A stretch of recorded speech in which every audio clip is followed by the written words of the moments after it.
we could also talk about the Nintendo Direct and the Oh, PlayStation thing if you you want. mean Farm Simulator 2022? Yeah, yep. Let's I got my go. So how many I how got many of my these farming games are we all gonna play on the channel? All of them? Let's fucking go. yeah. I'm just checking. Speed run them with night. Let's fucking night speedrunning is peak content. I need commentary as well in those vids. It's like, let's fucking go! When you land like a clip or some shit, it's time. You're freaking like harvesting a crop.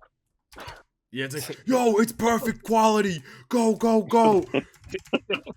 And then we're in there. Then we got the world record as a team. We can all feel good about ourselves again. Dang, you don't feel good about yourself? I don't feel good That's about myself. crazy. No shot. Not right That's- now, at least. I'm working on it though, you know? You're working on it, you know the Yeah. vibes. I feel that. Therapy in that.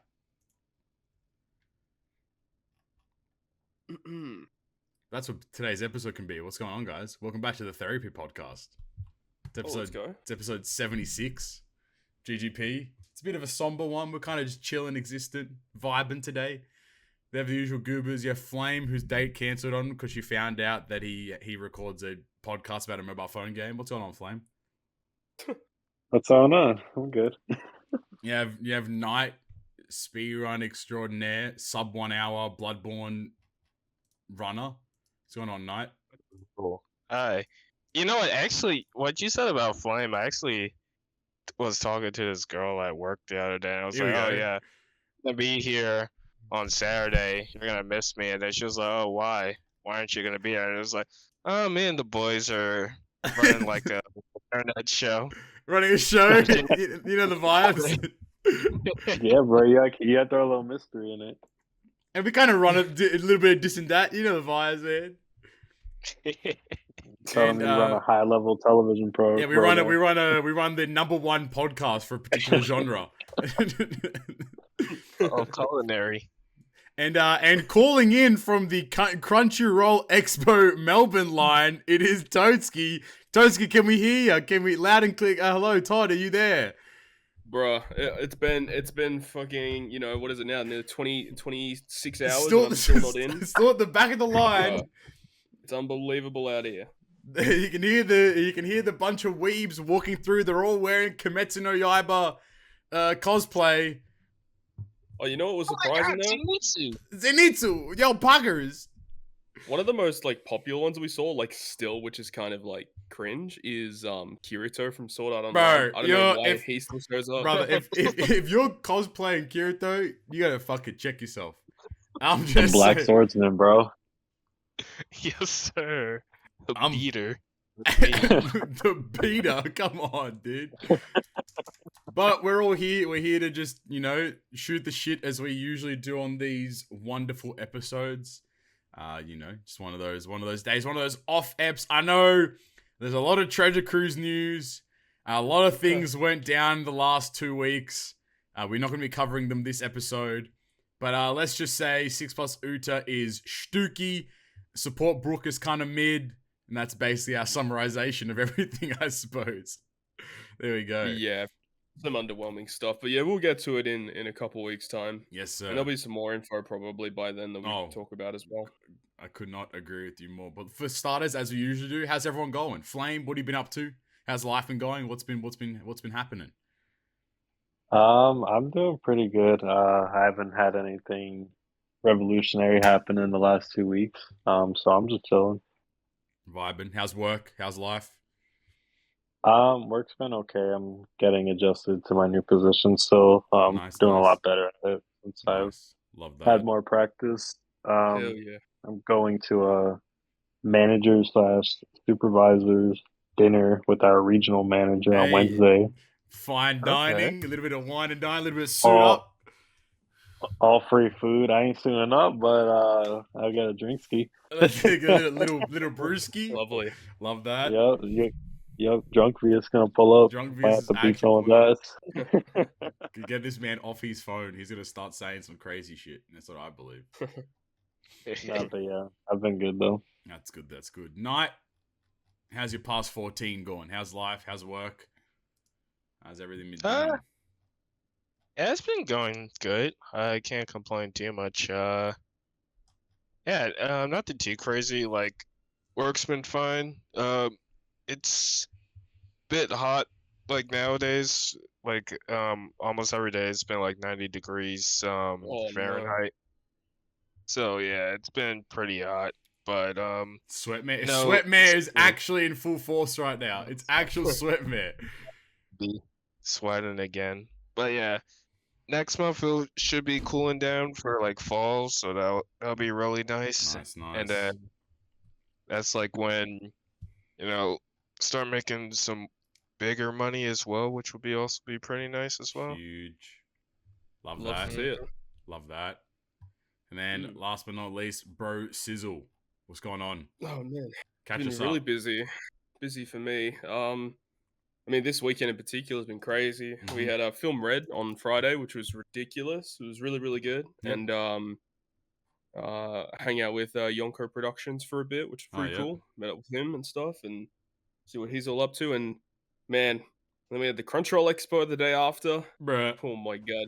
What I can say for certain over the past couple days that Crunchyroll have hosted events is that they do not know how to organize an event. Oh It no. is so poorly managed in a lot of different facets, but their management of people and organizing lines for certain events is terrible, and the fact that they oversold tickets for their Crunchyroll Expo, and then they only have a certain limit of people that can enter the expo. It's like it's just a mess. And then I heard that for this Crunchyroll Expo that happened in Melbourne, people at the event, you know, obviously with the lines and stuff, people literally couldn't get in. Yeah. That bought tickets. Even VIP tickets couldn't get in. Because you had a media pass, right?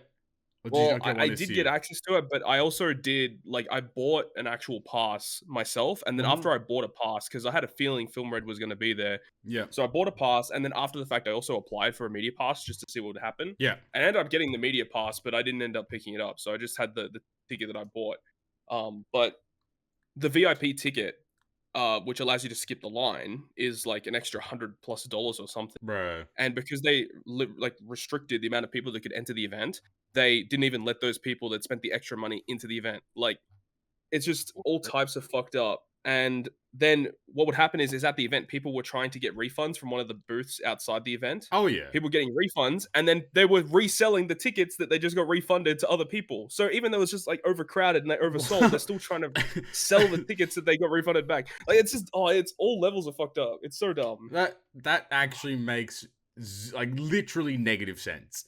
Like yeah, they're just money hungry. That's money hungry. They shouldn't be money hungry though. Like, come on, dog. It's fucking Crunchyroll. Like it. That's a shame. Like, it was very funny. Like, just watching like you, Cobb, and Dill tweet the whole time.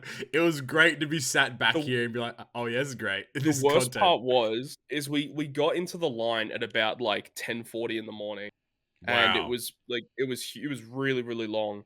And then we were in the line for 2 hours, and we were about to walk into the convention center. And then they pulled up. And then right before we went in, Dylan's girlfriend had to go to the bathroom, so she went, and we just like stood off to the side, waited for her, and she came out, and then we went to go walk inside because we've been waiting in line for 2 hours. And they said, "Oh no, you have to be escorted in by the people running the front door." What? So what they'd do is they would like get the staff or the volunteers to get segments of the line at the front and then escort them into the convention. But what would happen is when we got there, like, we went off to the side because Dylan's girlfriend had to go to the bathroom. And then when we went back to try and get in, they're like, "No, you can't. Go to the back of the line." And we're like, "What the fuck? We literally waited 2 hours, bro. We're not going back in the line. Like, we're literally about to leave." And then after like complaining to them for ages, they're like, "Okay, just join this next group that comes in." It was so bad. And then when we actually got in there, like, to be honest, it was pretty mid. Like, there wasn't a lot to look at. There wasn't a lot to see. There was some cool stuff going on where they actually premiered the latest episode of Mob Psycho 100 at the event. Like, that was cool.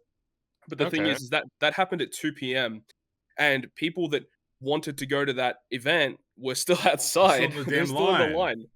and people had to like pay extra to do certain things, and they literally didn't have the time to go in, so they got that refunded for people that bought to do certain events at Bro, the expo. And just they really, probably really lost poor. so much money from that event. Like I would have refunded my ticket in a damn heartbeat. Like that's just that It sucks was though, because bad. there are probably people that have been looking forward to that for like ages, you know? Exactly. And like it's just a shame that they just pulled up and they're like, yeah, nah, we're good. Like we're not gonna run this shit well. Like I've never been to an expo with that poor organization. Like it's very, very odd. Like even like PAX in Melbourne, they literally have like two like expo halls. One hall is dedicated to the lines to bring everyone inside, Yeah.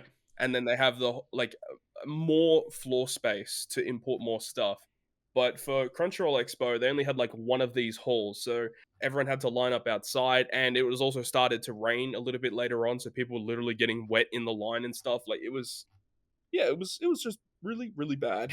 No, that doesn't sound fun, like at all. Nah, That sounds nah. horrible. And like it was picked up by all the news people and all the news networks here in Melbourne as well. That's so like, funny. Yeah, it's all levels of fucked up. But when we actually got into the event, like we went in there and checked out everything. We bought a couple things and stuff, and we're in there for about, I don't know, maybe 2 to 3 hours at most, and then we're like, okay, like there isn't really much else to do. We're just gonna leave. And that was it. And we bought like weekend passes, but like, yeah, we ain't not going back tomorrow. Fuck that shit. Nah, hell no. Okay. Hell no. Even if the lines were good, there is no Nah. reason to have a 2-day pass. You can do everything you want in one day, unless if there is some event that is being hosted on the Sunday. But no. But and it's annoying as well, right? So they bought all these, they distributed all these Crunchyroll Expo tickets, and then after those tickets had sold out, they announced, oh, if you have bought a Crunchyroll Expo ticket, you can now go ahead and try and buy a ticket for Film Red. So people that wanted to see Film Red needed a Crunchyroll ticket, and they were all sold out. So they did that to a little sneaky to make sure that people weren't just going to buy the expo ticket just to see the movie. Yeah. And then like the movie on Friday night, obviously the movie is fantastic. I absolutely loved it. But when we got there, you had to line up for that as well. And again, lines in Crunchyroll, they love that shit. Hand in hand. And then it was really dumb. As soon as like we were lined up, and then they started bringing people in, they accepted our tickets. When we got into like a little waiting area inside the theater, they're like, okay, everyone go to the back of this wall and just wait. So then like me, Dylan, Jacob, and then a bunch of other people that were like in the pretty decent front of the line moved to the back wall. But then these other people that came up just didn't even care and lined up like where the theater actually was. So then we got pushed further back. Like it's just my. In the end of the day, we got really good seats. So I'm not too concerned about that. Yeah. But because that's the thing as well, is when you buy these tickets to see Film Red, like you weren't reserving a seat. It was just, whoever gets into the theater first and picks whatever seat they want. Exactly, right? So yeah, it's just a mess. But seeing Film Red was a great experience. I was going to say, on the topic of Film Red, if you want to pivot into that, what'd you think of it? Obviously, no spoilers. I mean, I'm not gonna spoil. Like, what'd you think? What were your thoughts? Did it live up to the hype that everyone kind of like a lot of people gave it? Like, what did you think overall? Was it better than the Cruise version? No comment. Keep it moving. Yes. Yes. It was really good. So one of the things about like the One Piece films is like I can't really think of too many of them that I would go out of my way to watch again. Right. Like Stampede was fun, but it was basically just a big brawl the whole time, and not all of it was like that good to watch. I really like Film Z because it has probably the best story out of all of the films. I don't like Film Gold that much, and Shiki and Strongworld's cool, but basically the last act is like the best part of the film, pretty much. But the thing about Film Red that I really like is like I like the music numbers that are in the film, and I think Ado's music is awesome, and that would definitely be one of the big factors as to why I would watch it again. To see Uta and her performance in the film is really, really cool. So that's cool. I guess it's kind of like a pseudo musical in a way, where like those music tracks are like injected into the film at certain parts, and she's like actually singing and performing, which is cool. but like there is a section near the middle of the film where there's lots of exposition, like just giving you information as to like the background of Uta and her relationship with Shanks and stuff like that. Yeah. That kind of stuff. It's relatively slow, but Yeah. it is nice to get that information. Yeah. And it's understandable why it's there, but exposition is really, really boring. Yeah, fair. And then the final act is freaking bonkers crazy good. Yeah. It's just a good film. Overall happy with it. Yeah. Yeah. I'm very content with the film and would definitely love to watch it again. Where do you think it ranks amongst the other One Piece films? It's 1 or 2. What would you say it's in contention with? Zed. Okay. Interesting. So I think yeah, those two are the top 2, and then you've got I think Film Gold out of the quote unquote modern One Piece films. Yeah. Like Film Gold's probably my least favorite, and then you've got like Stampede and Strong World in that mix as well. But I think the top 2 are easily Film Z and Film Red. They're amazing. I think I'd agree. Yeah, it's really good. Hopefully everyone can watch it at some point. Yeah, I know for Australia it's meant to come out November 4th, which is kind of cringe. Because That's like, a while away. It's just a little frustrating because I saw that you guys bought tickets, and obviously that was through like the whole Crunchyroll thing.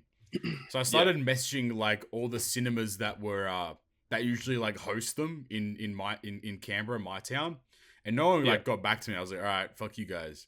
But but it was more just like.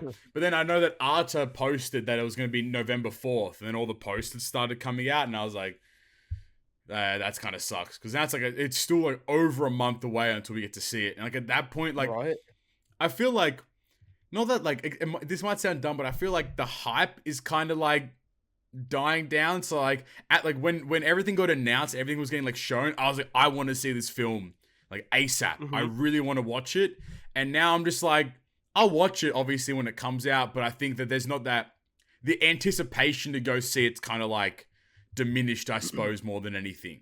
So like I'm still super excited for it, but it's like okay, like if I don't go on the like on opening night when it comes out in Australia, like doesn't matter, like it is what it is kind of thing.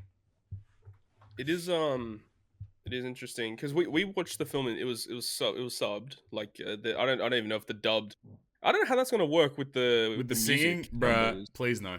Yeah. I don't know, but yeah, we saw it in subbed, and it is distributed by Crunchyroll. So I don't know the behind the scenes in terms of distribution to the different countries and stuff. But I mean, it is already completed in sub, so I don't know why it is taking them so long to bring it out to the other regions. It is very bizarre.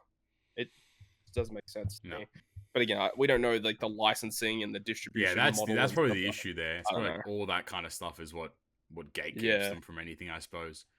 It's so dumb. What about Night? You were mentioning, I don't know if it's in the pre-show, but it's coming out soon.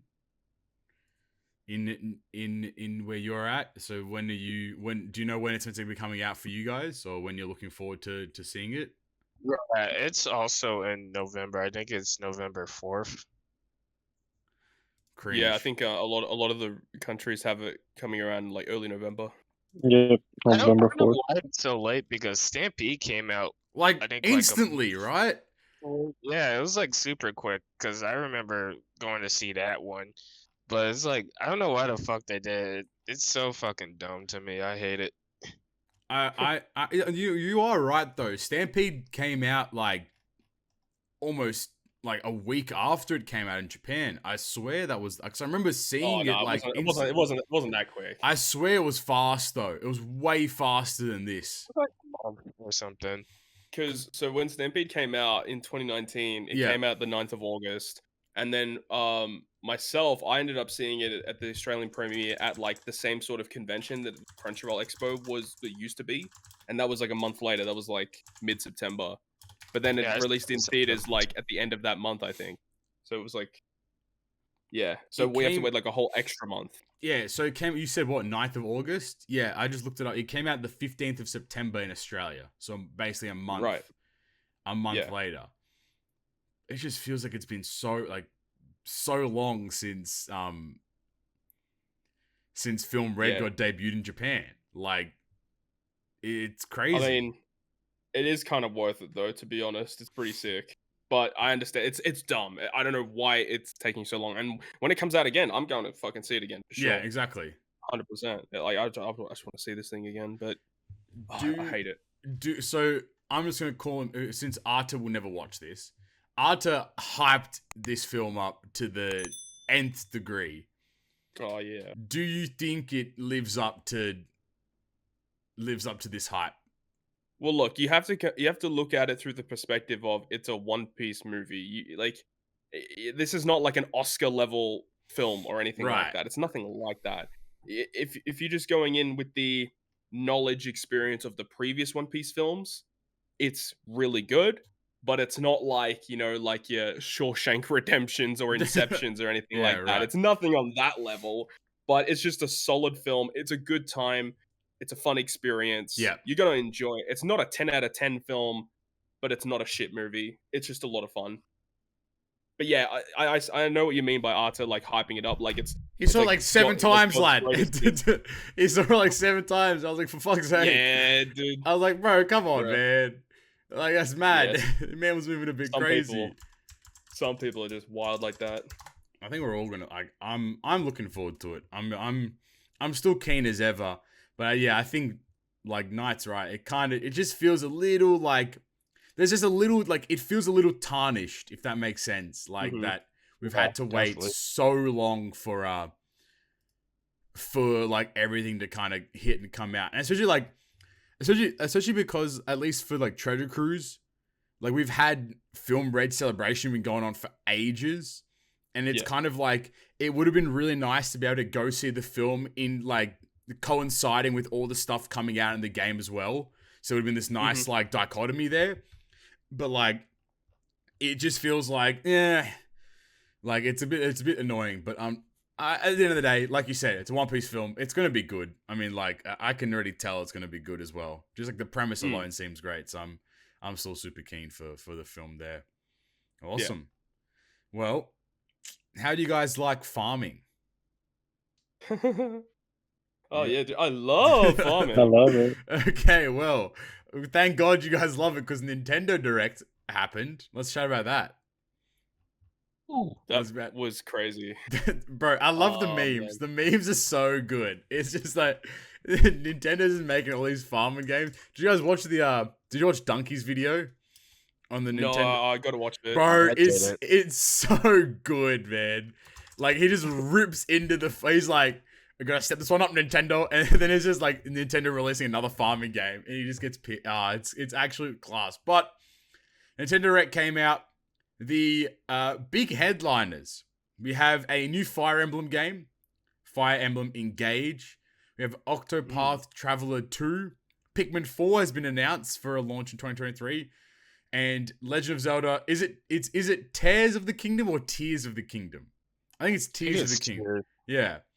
Tears of the Kingdom, aka Breath of the Wild 2, slated for May 12th, 2023.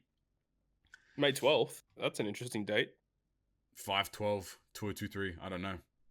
That's the same date as the One Piece Treasure Cruise anniversary. Oh shit. It's fucking Legend. Link is coming to Treasure Cruise. makes a pog face for the thumbnail. That's the title of this video. Link is coming to Treasure Cruise. So I mean, I guess we'll start on the four that were the big four here. How do you guys feel about Fire Emblem, new Fire Emblem game coming out? I know Flame's probably pretty excited for this one. Yep, I was actually surprised because normally when they show Fire Emblem, it's usually like some random spinoff. Yeah. But it's a full-ass game. It's like the next main addition to the series, so that was super exciting. I know a lot of people were upset with the design of like the main protagonists, like because they're like blue and red, like kind of like the Switch Joy-Cons, which that was kind of leaked a while back, but I personally really like it because the artist that designed the characters, I believe her name is like Mika Picasso, I believe. Right. She's a very popular artist. She did one of the Hololive English VTuber designs. But yeah, other than that, I'm really excited for this Fire Emblem game because this is going to be the first mainline Fire Emblem game that I'm going into as a fan. Like I played Three Houses, but that was my first one. Right. So this one I'm really excited to play. Nice. Yeah, I've nice. never even played a Fire Emblem before, to be honest. Yeah, and also they have they have like this weird like Dan thing. Like it looks like you get to play with like the previous like popular heroes behind like the new characters as well. Yeah, fucking Marth pulled up. What's What's he Marth pulled doing up. there? Ike. Ike was there. Like, what are you guys doing? Get out of my new game. But no, Cool. that's good. How about Knight? You a Fire Emblem guy? You looking forward to this? You gonna maybe pick it up? I'm gonna try it. Nice. Octopath Good. 2. Anyone gonna try it? Anyone gonna play it? Anyone play the first I haven't one? played the first one yet. This game just seems long. Like I bought the first game and I played it for like 3 to 4 hours, and I'm like, yeah, okay, I'm just kind of done with this, to be honest. I feel that. It does. Yeah. It like I don't know. Like I get the premise. Like 8 different stories and they all intertwine and wow, Poggy. But like, it just seems like I don't know, man. Maybe like I just don't have the patience for a really long RPG anymore. Or like JRPG at least. But like I remember when Octopath 1 was first announced, I was like telling my friends, I'm like, this is my game. I'm in. And I remember I played the demo, I'm like, this is shit. I'm out. And I was just like, no, I can't do this, man. I really can't. But I mean, I know that there is a very diehard fan base for it, so I'm sure that they're keen for it. That's for sure. Shout out to those guys. Shout out to those guys. Good. Have fun with that one, I guess. Pikmin 4. This will be the first Pikmin game that I'll buy off the rip. I think I will buy this Pikmin game. I think Pikmin's a really cool game, so I'm kind of down for it. Pikmin seems pretty sick. Okay. How about the rest of you? Usually like, because I only know Olimar from Smash. What was the question? Sorry. What's the gameplay like usually like for Pikmin? I think it's like, so I don't know how to describe it properly, but it's like you collect these pellets and then the pellets turn into the actual Pikmin, like they grow, and then you end up picking the Pikmin up or whatever, and then you can use them. Like the whole point is like you've crash landed on like an island, and you have to like basically find your way off. So then essentially it's like you're finding things and taking them back to your little shelter thing, or you're fighting bosses, or there's little like mini dungeons and stuff, and it's all on like a timer. So like you have from the morning till night, but when it's nighttime, things come out and they'll like eat your Pikmin essentially. So you have to do everything within like a certain amount of time, like a limit.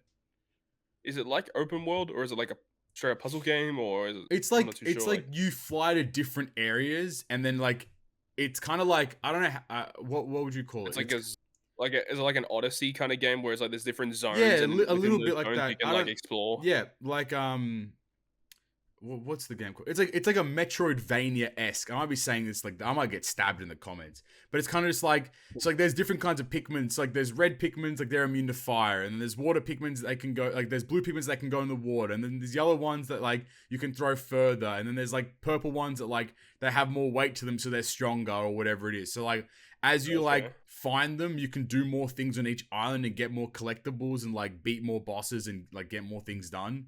So it's a bit of it's a little bit of like a strategy game, as well as like a bit of a kind of like exploration puzzle game as well, is kind of how I describe it. So it's a bit unique in that sense there, but I'm looking forward to it. I remember I watched, again, I've brought his name up before, Chugga Conroy back in the day would do the GOAT. Yeah, actually the GOAT would do like let's plays of Pikmin, and I was always like, this game looks fucking cool. So like and I think like it's fun because like there's the added pressure of like you can only do things during the day.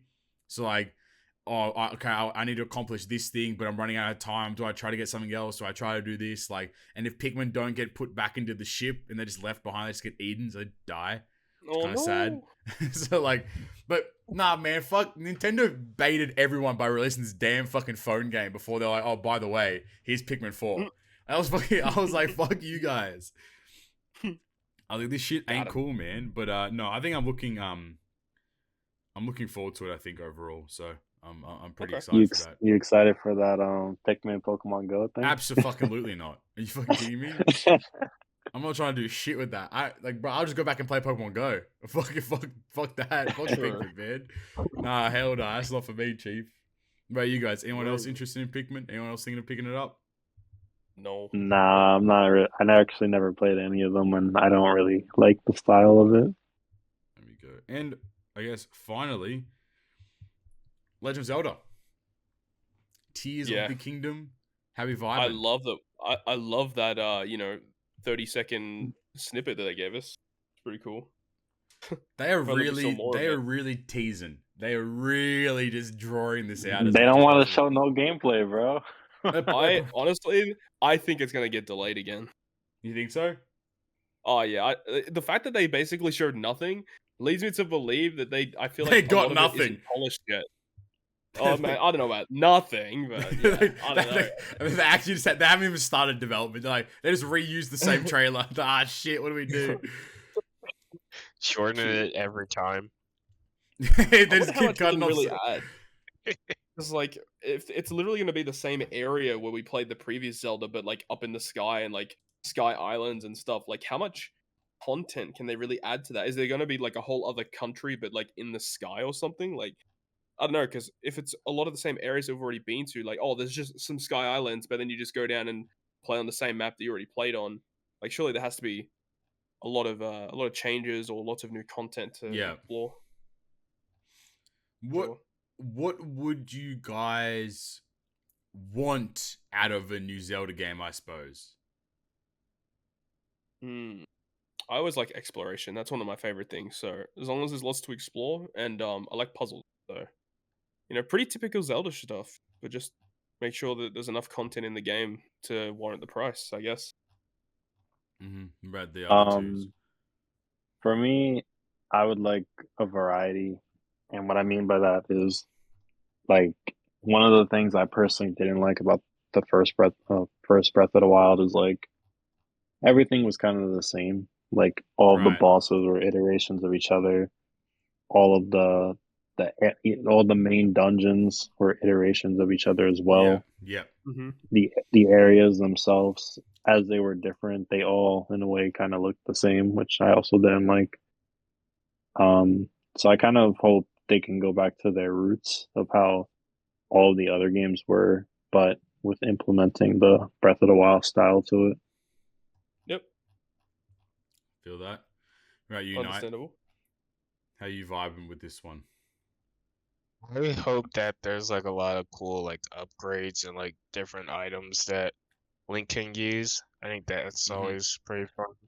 And then also like other interesting like NPCs that might like have like some quirky dialogue that's always pretty funny to have.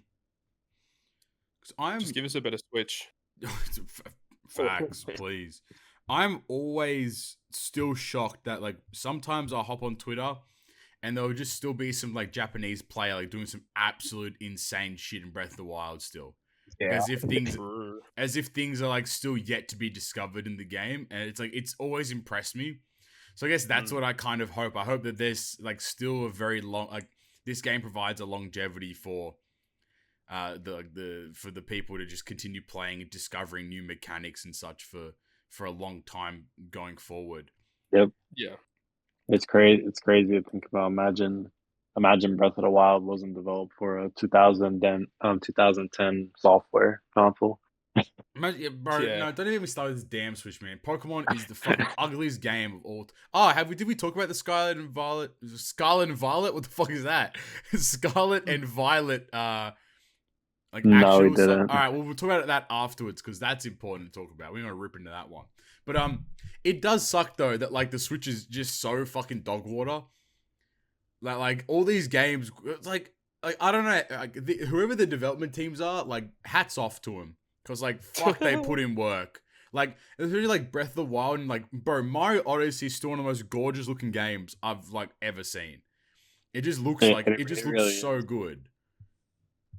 And the crazy thing about that game is it's in 720p. That's what I'm saying. Like, and it's running on some dick-ass, like hardware. Like, how do they do it?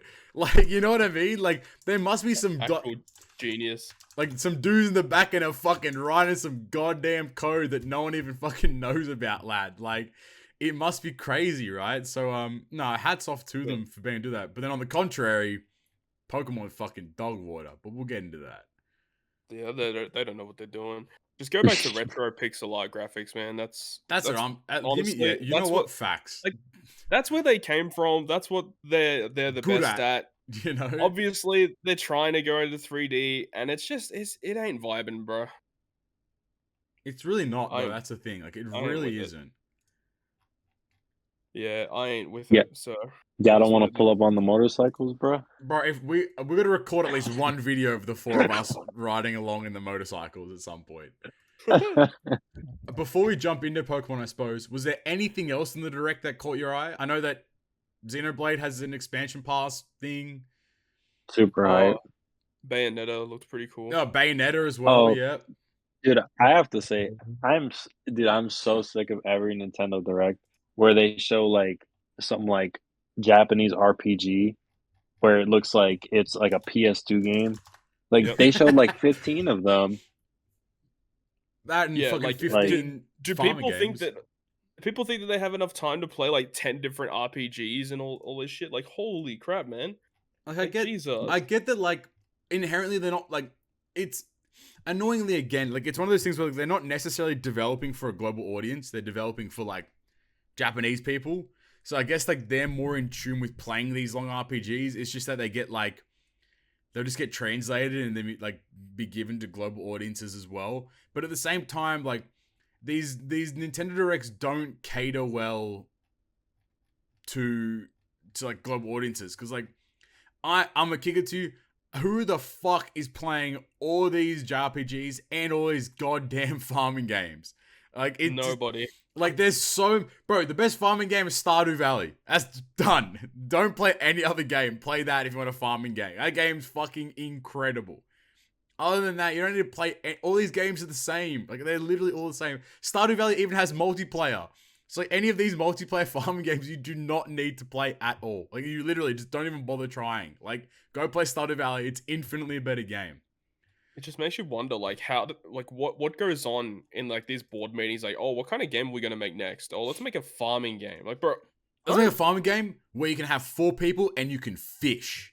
Oh, we're fucking innovative, lads. Innovative. Like, come on, dude. No, I can't, man. Like, I'm actually fucking over it. I'm so done. Yeah, good call. Is there anything else in the Direct? What was that, sorry, Knight? I was hyped for Return to Dreamland on the Switch. The Kirby game. Yeah. Oh. That's like the 4-player Kirby game, right? You can play with 4 people? Yeah. That's right. Yeah, I know that one. Yeah. Yeah, I'm also excited for the I think it's called Rain Code. It's the game by the Danganronpa people. Oh, I did see that. I thought that was just Danganronpa. I was like, straight Danganronpa art. And then it's like, oh, no. It's basically Danganronpa, but new concept. That's fair. And do you guys use like the Nintendo 64 feature on the Switch at all? Have you ever used it? I've used it. I've also used it. I don't use it like frequently, but I've used it. Do you think that Mario Party will be online? Like the Mario Party 1, 2, 3. Do you think they added online capability? No. It should be. It should be. Some of the other games they have are online. Because, bro, playing Mario Party 1, 2, or 3, oh my days. That shit would be fucking hilarious. What do you mean, bro? You don't want to just play it by yourself with the AIs? I'd rather neck than play by myself, lad. I'll just get a fucking a Nintendo 64 emulator and play it online with you jabronis. Like, come on, man. I'm not doing that. That would actually be some good content, if I'm being honest with you. Us playing Mario Party. Yeah. Let us know down below if you guys want us to play Mario Party. We'll fucking do that. I think that's it. The Pokemon Stadium as well. Oh yeah, what do you guys? Are you guys gonna check? Are you gonna play that at all? Are you guys gonna play any of the 64 games that they've announced? Would you try any of them? Like, what's the situation there for you guys? I might try them. I might roll up on GoldenEye. Bro, pull up on GoldenEye might be fucking time. Oh, true, GoldenEye. That was kind of huge, that announcement. That's crazy. Full ass trailer and everything. Like, come on, dog. Yep. Oh, they were there. They were ready. Yeah, so it was interesting. But I wish we saw more from Zelda, honestly. Yeah, I agree. It's still just like, I don't know. Like, I'm still a bit disappointed. It's just one of those things where I'm just like I was on Twitter and I saw all like the meme shit about like, oh, there's just all farming games. I'm like, yeah, there's no shot that that's actually real. And then turns out that's very real. So I was like, okay. There was nothing that got revealed that like immediately like super wowed me. Yeah, exactly. I agree. That's like nothing was a facts. huge surprise. I was kind of just like, oh, that's cool. And then I was like, all right, moving on. I feel like they needed that Zelda trailer, but then they needed like a new like reveal, like another big game after it. Yeah. Yeah, big time. But it felt like a Mario game or like Donkey Kong or like Metroid or some shit. Mario Kart 9 will never exist. Yeah, how do you guys feel about the new, like, I know, Todd, did you end up getting the, like, I don't think you had to buy the booster course pass thing, because I think you just got it if you had Nintendo Online or whatever. Yeah, I do have it. Yeah, I've played some of the new tracks. Like, they're okay. Like, some of the ones that they've imported are fine, but the ones that they've gone out of their way to make new, there are a couple like brand new ones that they added, and like they just don't have any soul. Like, they just feel empty, and I don't know. It's the same thing with they announced new tracks coming, Peach Gardens from the DS, I think. Yeah, that's gonna be fun. That's a good track. Bring in some Christmas track, like a bro, and they're bringing in a track from the phone game as well. I think. Yeah. There's a couple of those already in the game. Yeah. Like, what do you like? Come on, just make Mario Kart 9. Hurry the fuck up, Nintendo. Just do it. Well, that's man. the thing with this booster course thing. I think it goes all the way through 2023. So we're wow, probably not going to get anything announced next year. So yeah, that's not fun. That's no bueno. Mario Kart's still the goat though. I love Mario Kart. Bro, Mario Kart is like one of the if you fuck up in Mario Kart, that's your fault. It's like the same thing when I think it's legit like the highest selling Switch game, I think. I think it's like probably it's just such a good, like, it's probably the best like party game in my opinion, because you don't have to teach people like anything. Yeah. It's just, here's how you drive, here's how you drift, here's how you throw items, here's how you do tricks. Done. Now you go play. Yeah. You know? Like every other style of like party game, like, bro, imagine you pull up with Smash, like it's fucking over. Bro, like my friends refuse to play Smash with me. Like actually refuse now. Cause like it's not fun. And I'm like, yeah, I fucking know. Like it's yeah, I feel bad for him, but like it's not fun. It's fun for me. It's fun for me because I get to fucking destroy you, jabronis. But like, but no, like Mario Kart is so good. Mario Kart is actually peak content. I really hope that Mario Party 1, 2, and 3 are online though, because that'd be fucking sick if they are. Like that'd be so fun if they are. I've actually never played those. My first Mario Party was 4. I haven't played any of them. I've just watched them all. Like I've just seen them. But I know like they're funny as hell. Like they're super fun and super jank. But like I'm kind of down, so I'm keen for them for sure. That was the Nintendo Direct. You guys gonna get Just Dance? Of course, naturally, right? Of course, man. Dance to my BTS and K-pop. That's what I'm saying. That's what I'm fucking saying. Let's go. Let's go. Yeah, that's it. Nintendo Direct. How would you say overall they went? The Nintendo Direct, that is. 3 at best. 3 out of 10. Yeah, no, I think Flame's right. I hit it on the head. Like, they needed Zelda to like step out and be like, here's like 2 minutes of like gameplay of actually here's the UI HUD, here's this, here's that. Like, show some shit, not just another trailer. Or even more story stuff, like something. Some sort of narration with some sort of visuals as well. I don't get why they're being so secretive with the game. I think Todd's right. Not done. I was gonna say, I think Todd's right. They're just gonna fucking delay it. That's like the sad reality. Is like they're probably just gonna delay it again.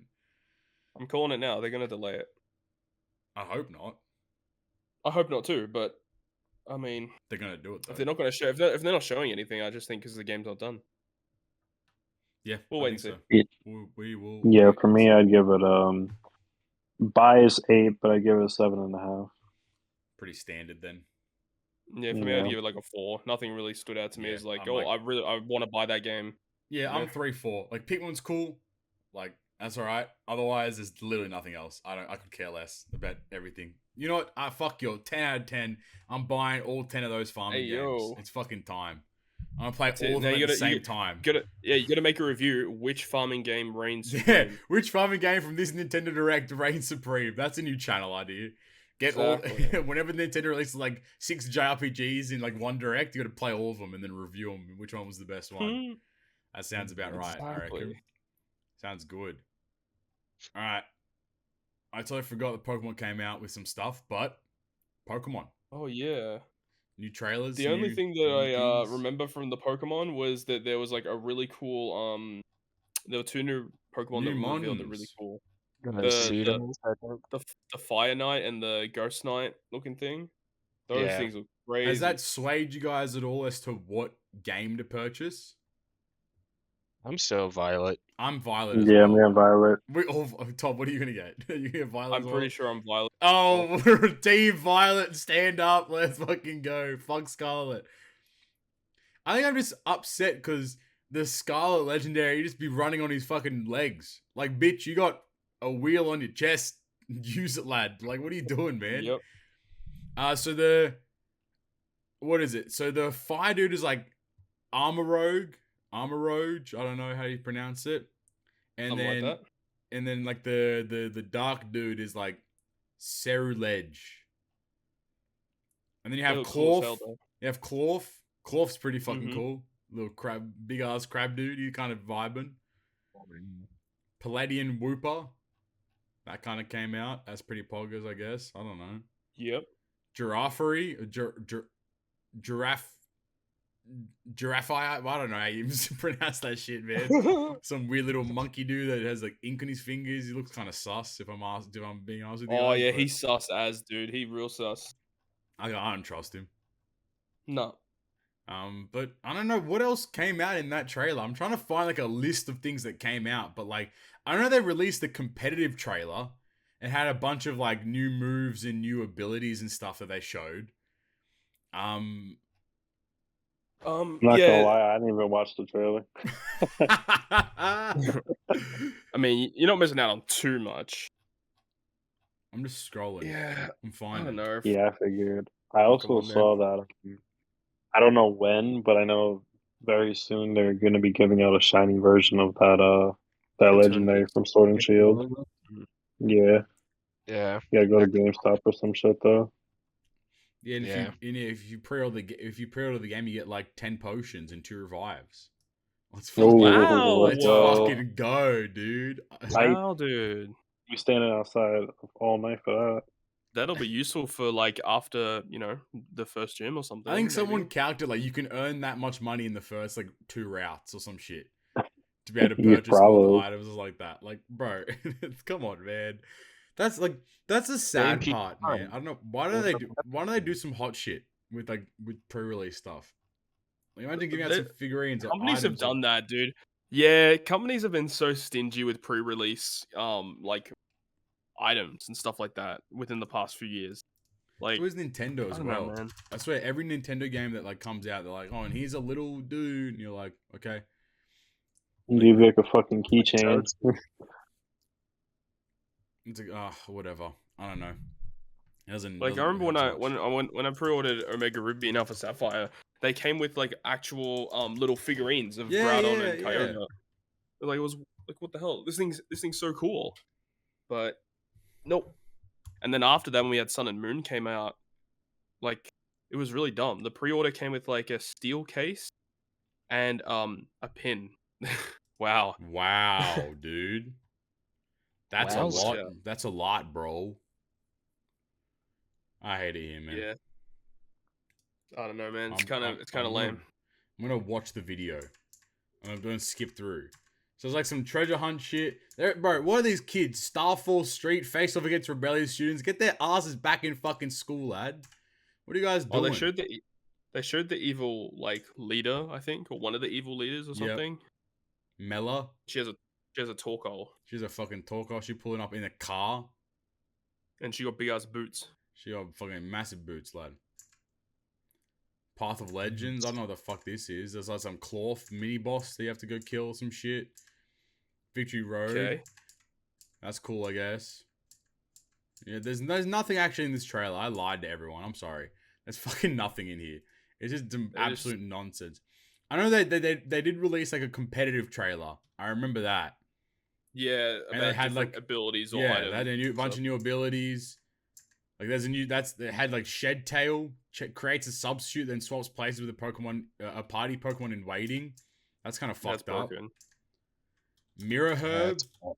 Mirror Herb sounds fucked. Copies an opponent's stat increase when consumed. So if someone belly drums on you, you just have Mirror Herb, then you have the belly drum effect. That's fucked. Little situational. Terrestrializing, change type. I don't know. Loaded dice makes multi-strike moves more likely to hit more times. Wasn't there an ability for that anyway, though? Yeah, skill link. And what's certain this one? Pokemon had it.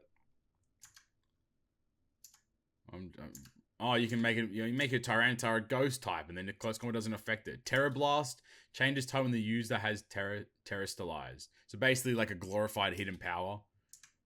And that's about it. Cool, man. Right. I don't know. Sounds fun. Sounds so awesome, dude. I'm super. Either way, excited. I'll still pick it up. I'll still totally play it, but I'm gonna play it, but I'm not gonna like it. Because I hate you, Pokemon. I saw like it looked like I remember seeing something. I don't know if it's true or not. Like it looks like the Pokemon can kind of like auto battle, if that makes sense. Yeah. You can like throw them on and then like just run away, and it just starts killing shit that's in front of it, like, and it kind of just like auto battles or whatever. Okay. So it seems like that's the thing. And also, I think that Nintendo confirmed it. Like, it is possible to go to any gym you want, but the levels don't change. So there's no value in you actually traveling to any gym you kind of want to. Because, like, the levels, just, like, you're going to pull up to the 8th gym and just get fucking blown back. Like, there's no value in you doing that at all. Absolute garbage. Bit upset. So bad. Bit upset. But imagine if Nintendo like went out of their way and actually made like a Pokemon MMO. I don't think the Switch can handle it, buddy. If I'm being realistic with you, I don't. That's the thing. I don't think the Switch can handle it. Like, I think that's the thing that's really stopping them, is that the Switch just can't handle like that much work. Like, it just can't. Yep. That's the thing as well, is like mobile games are where all the money is for these video gaming companies.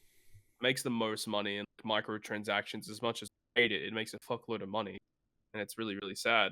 But as if, Nintendo wouldn't go out of their way to potentially provide a game like that, that's like a game that comes out, maybe it's even like straight up, pay $30 to get the game. Yeah. Then they release a bunch of expansions as time progresses, or it's like a service game where they have a bunch of updates consistently every couple weeks or so. A game like that you can continue to build an account on, something like that would be interesting. And I think that it's interesting that Nintendo haven't really delved into that mobile market as much as some other companies. We've had with the success, like, I'm going to say the cursed words, with the success of Genshin Impact, like, and the fact that you're able to, like, Genshin Impact, it's seamless, right? Like, you can log into your phone and then log into your PC and then log into, like, your PlayStation 5 or whatever it is. And it's just the same account, and you just continue playing on that thing. Like, I don't see why Nintendo hasn't tapped into that for Pokemon, because I think a Pokemon MMO where it is like it's an upfront cost and you need Nintendo Online, or maybe you don't, but like you have that as your upfront cost, and then people play, and then Nintendo can still release main series games, but those main series games are essentially catalysts to add more content into the MMO. So if hypothetically Gen 10 came out as a main series game, that means that Gen 10 would eventually get put into the MMO, the same way that Pokemon Go kind of did a slow burn on getting all the content out. That's the way you'd have to do it, because you wouldn't want to dump everything at once, because then you'll have, turbo nerds that do everything in the first week, and then then you have a bunch of people complaining. But when you have, you know, a certain select pool of them, yeah, even if like I know it's like the game that everyone loved, where you have like a region and then they release like another region later on, you can explore that one. There's different Pokemon there, something like that. That'd be so sick. And then and then you don't have to really worry about the competitive scene, because like right, all the competitive stuff will just be done on the MMO. yeah. So you don't have to like concern yourself with like, because right now, like it's actually been kind of cringe, because like Sword and Shield has remained the competitive game for like 3 years. It's felt like, I don't know when Sword and Shield came out, so but like bad. it felt like it's been the competitive game for a very long time now, and it's like I feel like the poor competitive players just kind of get stuck with this one game, and they just have to continue playing on it if they want to play competitively. Well, at least they're gonna get Scarlet and Violet for the next 3 years. Yeah, now. exactly. Now they get this for the next 3 years. So like, it's kind of like, what do you kind of do from there? But I guess I'll put the question out there: what, aside from the main series games, what would you want Nintendo to release in terms of a Pokemon like offshoot, like another Legends, another like fucking bring back Pokemon Ranger, or like Mystery Dungeon or something like that? Like, what would you guys want to see from there, like from Nintendo, like from like at least from from the Pokemon company releasing another Pokemon game that isn't a main series one? Man, Pokemon Ranger would be pretty based. I used to love playing Pokemon Ranger on the DS, but I think on the Switch it might be a little bit complex. I don't know how they would think about doing the mechanic where you have to like swirl the stylus or whatever. I don't know how that would work. Some new motion graphics and that. I don't know, some crazy shit. It would be very complex, but like Pokemon Ranger was pretty fun. It was like a different way to, you know, play a game, but then you're still involving Pokemon in it. It was just, you know, pretty intriguing stuff. Something like that is pretty cool. I mean, they've already gone through that exploration with Mystery Dungeon, and you know, Mystery Dungeon is fine. I don't really have any qualms with that. But I think like obviously in terms of like, well, this is going back into the main series, but you know, Black and White are probably going to be the next game to receive remakes, I would think. Yeah. So that I'm really excited to see how they challenge that and what that would even look like, and what kind of game they want to go with, because we know that they recently did the Diamond Pearl remakes and they kind of went back to the old style, and I don't know if they would do the exact same thing for a Black and White remake, or would they try and expand on it and make it more open world-ish, kind of like Scarlet, Violet, Sword, Shield, something like that? Yeah. There's lots of questions. I'm not too sure how they're planning to approach something like that. But how the rest of the goons? What do you guys want to see the Pokemon Company International be releasing? I would like to see I don't know if I would say a remake or a remaster, but something similar to the Pokemon Coliseum games. Oh yeah. Okay. That's a big one. I feel like they could do like a new era type of version of it. Yep. Because it's been a long time since the sequel came out to the original. Yeah. So I feel like they can there's a lot of stuff they can update on it, especially since both of the games were on the GameCube. Yeah. Coliseum was elite. I mean, even just in general, like as if like they haven't input like GameCube games onto the Switch. Yeah, that's a good point, actually. That's a good point. Yeah, like they've done 64 and the SNES. Like, just it's time for the GameCube to it's time for the GameCube to join in too. I feel that. Right, Unite, Cringe. Pokemon connoisseur. We should bring back like Surf and Pikachu, but you can do with more Pokemon. So you have like Surf and Charizard or some shit. Yeah, let's fucking go, dude. I'm actually down. Fuck it, let's send it, dude. Also, I don't know if I'm the only person that like this game, but I like Pokemon Channel. I would play that again. Oh yeah, really? Okay. All right. I respect it. Oh, it never came out yet. Pokemon Sleep. Oh shit! I totally forgot about Pokemon Sleep, bro. No, too. Yeah. Nintendo fucking forgot about that. They want us to forget about it. They're like, yeah, they're sweeping it under the rug. That's like, that's not happening. Hell nah. Oh my god. That's crazy. That's so funny because I so forgot about Pokemon Sleep being a thing, bro. I wanted to like become world number 1 in Pokemon Sleep. It's fucking time, dude. That's sick. I don't know, man. It always hurts because like I fucking love Pokemon so much, but just the way they handle it is just fucking ass. It's so bad. It's so frustrating. So I mean, we'll have to hopefully wait and see. I suppose it isn't. Come on, man. Give us the good stuff. Please. I'm waiting for it, man. Alright. Let's get into One Piece, man. Let's just change gears completely. One Piece. Let's get into One Piece. How you guys felt about... There's the new ep as well. I just saw... Yeah, the new ep actually just launched, yeah. Arthur posted one of the craziest clips I've ever seen in my entire fucking life. This animation is actually another echelon of fucking quality. Like, it's not even okay. Like, the animation team has actually been fucking popping off with One Piece. Like, they're doing it justice now, which is just so, like, bless. Like, it feels good, you know, that One Piece is just so well done now. Like, it's great. They're giving it the respect. It's just Wano is meant to be like the pinnacle, you know. They're trying to really make Wano into something incredible. So imagine if they went back and animated Marineford to be like this. Please, man. Oh man. And they're not gonna do it, but fuck it, man. That shit's elite. Like, I don't know. Like, it's just it's crazy to think that like this is it's a weekly anime. Yeah, it's fuck. One Piece fans have been eating good for fucking years. Like, it's not. This ain't even seasonal, and you get stuff that looks that good. I mean, there's been so many good episodes this year, like 10-15, 10-17. Like, there's been so many good ones. One Piece fans have been eating delicious, like, for 20-something years. So, like, we're very lucky. Like, and especially the quality now is insane. So, like, it's been exciting. But what was the last chapter we talked about? Let me find here real quick.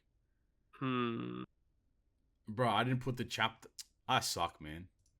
Was it Giga Chad Shanks? It might be Giga Chad Shanks. I think you're right. Because we're talking about Evil Shanks, I think. Wait, One Piece. Oh, yeah. I think it might be Giga Chad Shanks time. Oh, that's what we last talked about. But we can go from there, I suppose. So he got the Hucky Talkie. He'd be pulling up in the Hucky Talkie, you know? Just chatting shit. What a goat. Making moves and that. I love he is so cool. But how do you guys feel about the finalization of Wano and going into the more recent chapters? What do you guys think? I think a lot of people have mixed opinions on Wano as a whole. And the thing is a lot of people that are in the moment of reading Wano and are not in that week to week phase, and they're reading it like back to back, chapter after chapter. Those types of people are having a much more positive experience with Wano. And I think, you know, if you just think about the way that Wano is supposed to be consumed, or just One Piece in general, how it's supposed to be consumed. Yeah. When you go back and read all of it at once, it is easier to digest. And I think that makes sense. I think that overall that Wano is a great arc in the series. Mm-hmm. But a lot of people obviously have a bit of a sour taste left in their mouth with the whole Yamato situation, I think. I think that he resolved it well, though. Because I was a bit pissed off. The second time that was brought up, like, where they gave further explanation made more sense. That's why I thought, I think, I wish that it wasn't done like that, though. Like, I wish it was just, like, the whole, like, Yamato saying, I'm not coming, and then having the explanation was all in one chapter would have felt a lot, like, the continuity would have made a lot more sense. But I still appreciate the fact that at least he explained himself and said, like, oh, the reason why Yamato isn't going is because she doesn't want, you know, Wano to be pulled up on by, like, people as strong as Green Bull or whatever. And, like, you know, have this, because now Wano's, like, you know, it's basically a fucking, you know, it could be under threat by anyone at this point now after what's happened. Right. So I do appreciate the fact that he explained the reasoning behind it. I just wish Oda didn't do it in that kind of sense where it was broken up. Correct. That's how I felt about like that situation. Although like I like as much as I wanted Yamato to be part of the crew, like it also like okay, like whatever, I suppose. Like it makes sense why, she's not or they're not, sorry. So like it's fine. Yeah. I mean, it is what it is. Not much you can change about it. No, exactly. But what else went down in the recent stuff that's happened? There's a lot that went down. I can't remember when it was shown, but when was it shown about like the structure of Wano, how there's like the city underneath?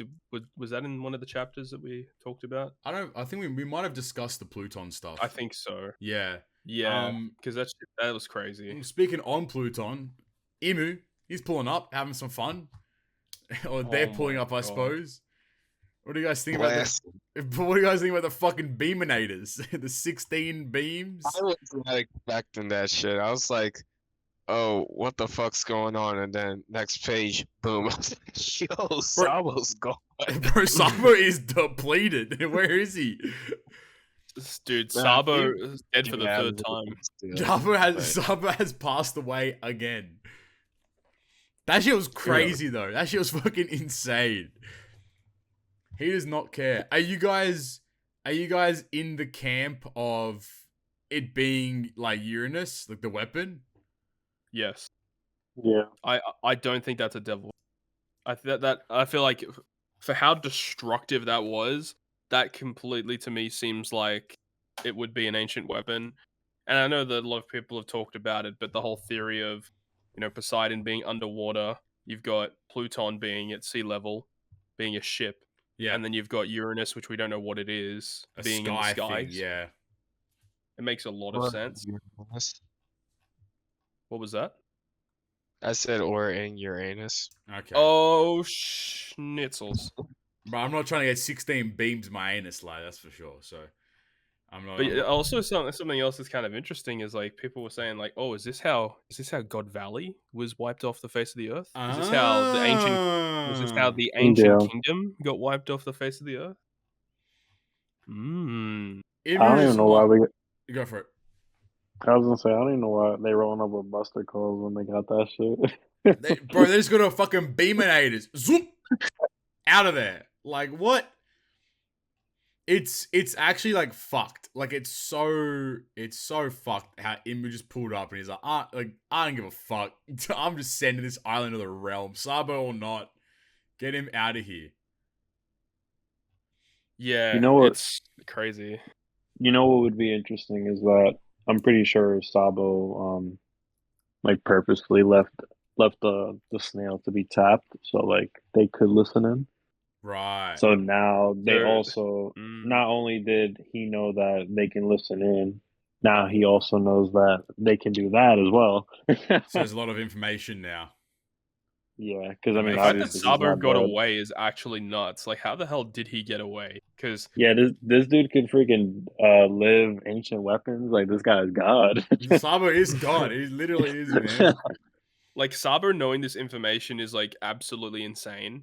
So the fact that he was able to get away with that, and I mean, he's obviously going to be able to tell it to more people, and people are going to know. That's obviously going to start quite a lot of drama between the drama parties. alert. One thing that I found really cool, and like I don't know if it's like it might be a theory or not or whatever, but like how Imu just has like this map with like all the islands. He crosses it off or whatever. Like, it kind of might coincide with Nami's dream of wanting to have, like, a true map of the entire world or whatever. Like, maybe Imu's map is, like, the one that, like, Imu has a map that, like, just has everything, like everything drawn out of the entire world. So, like, they know where everything is. So, because it's really cool how, like, he's like, this is LordShiro, cut it out. Zoop! Gone. Like, fucking... That shit was crazy as hell.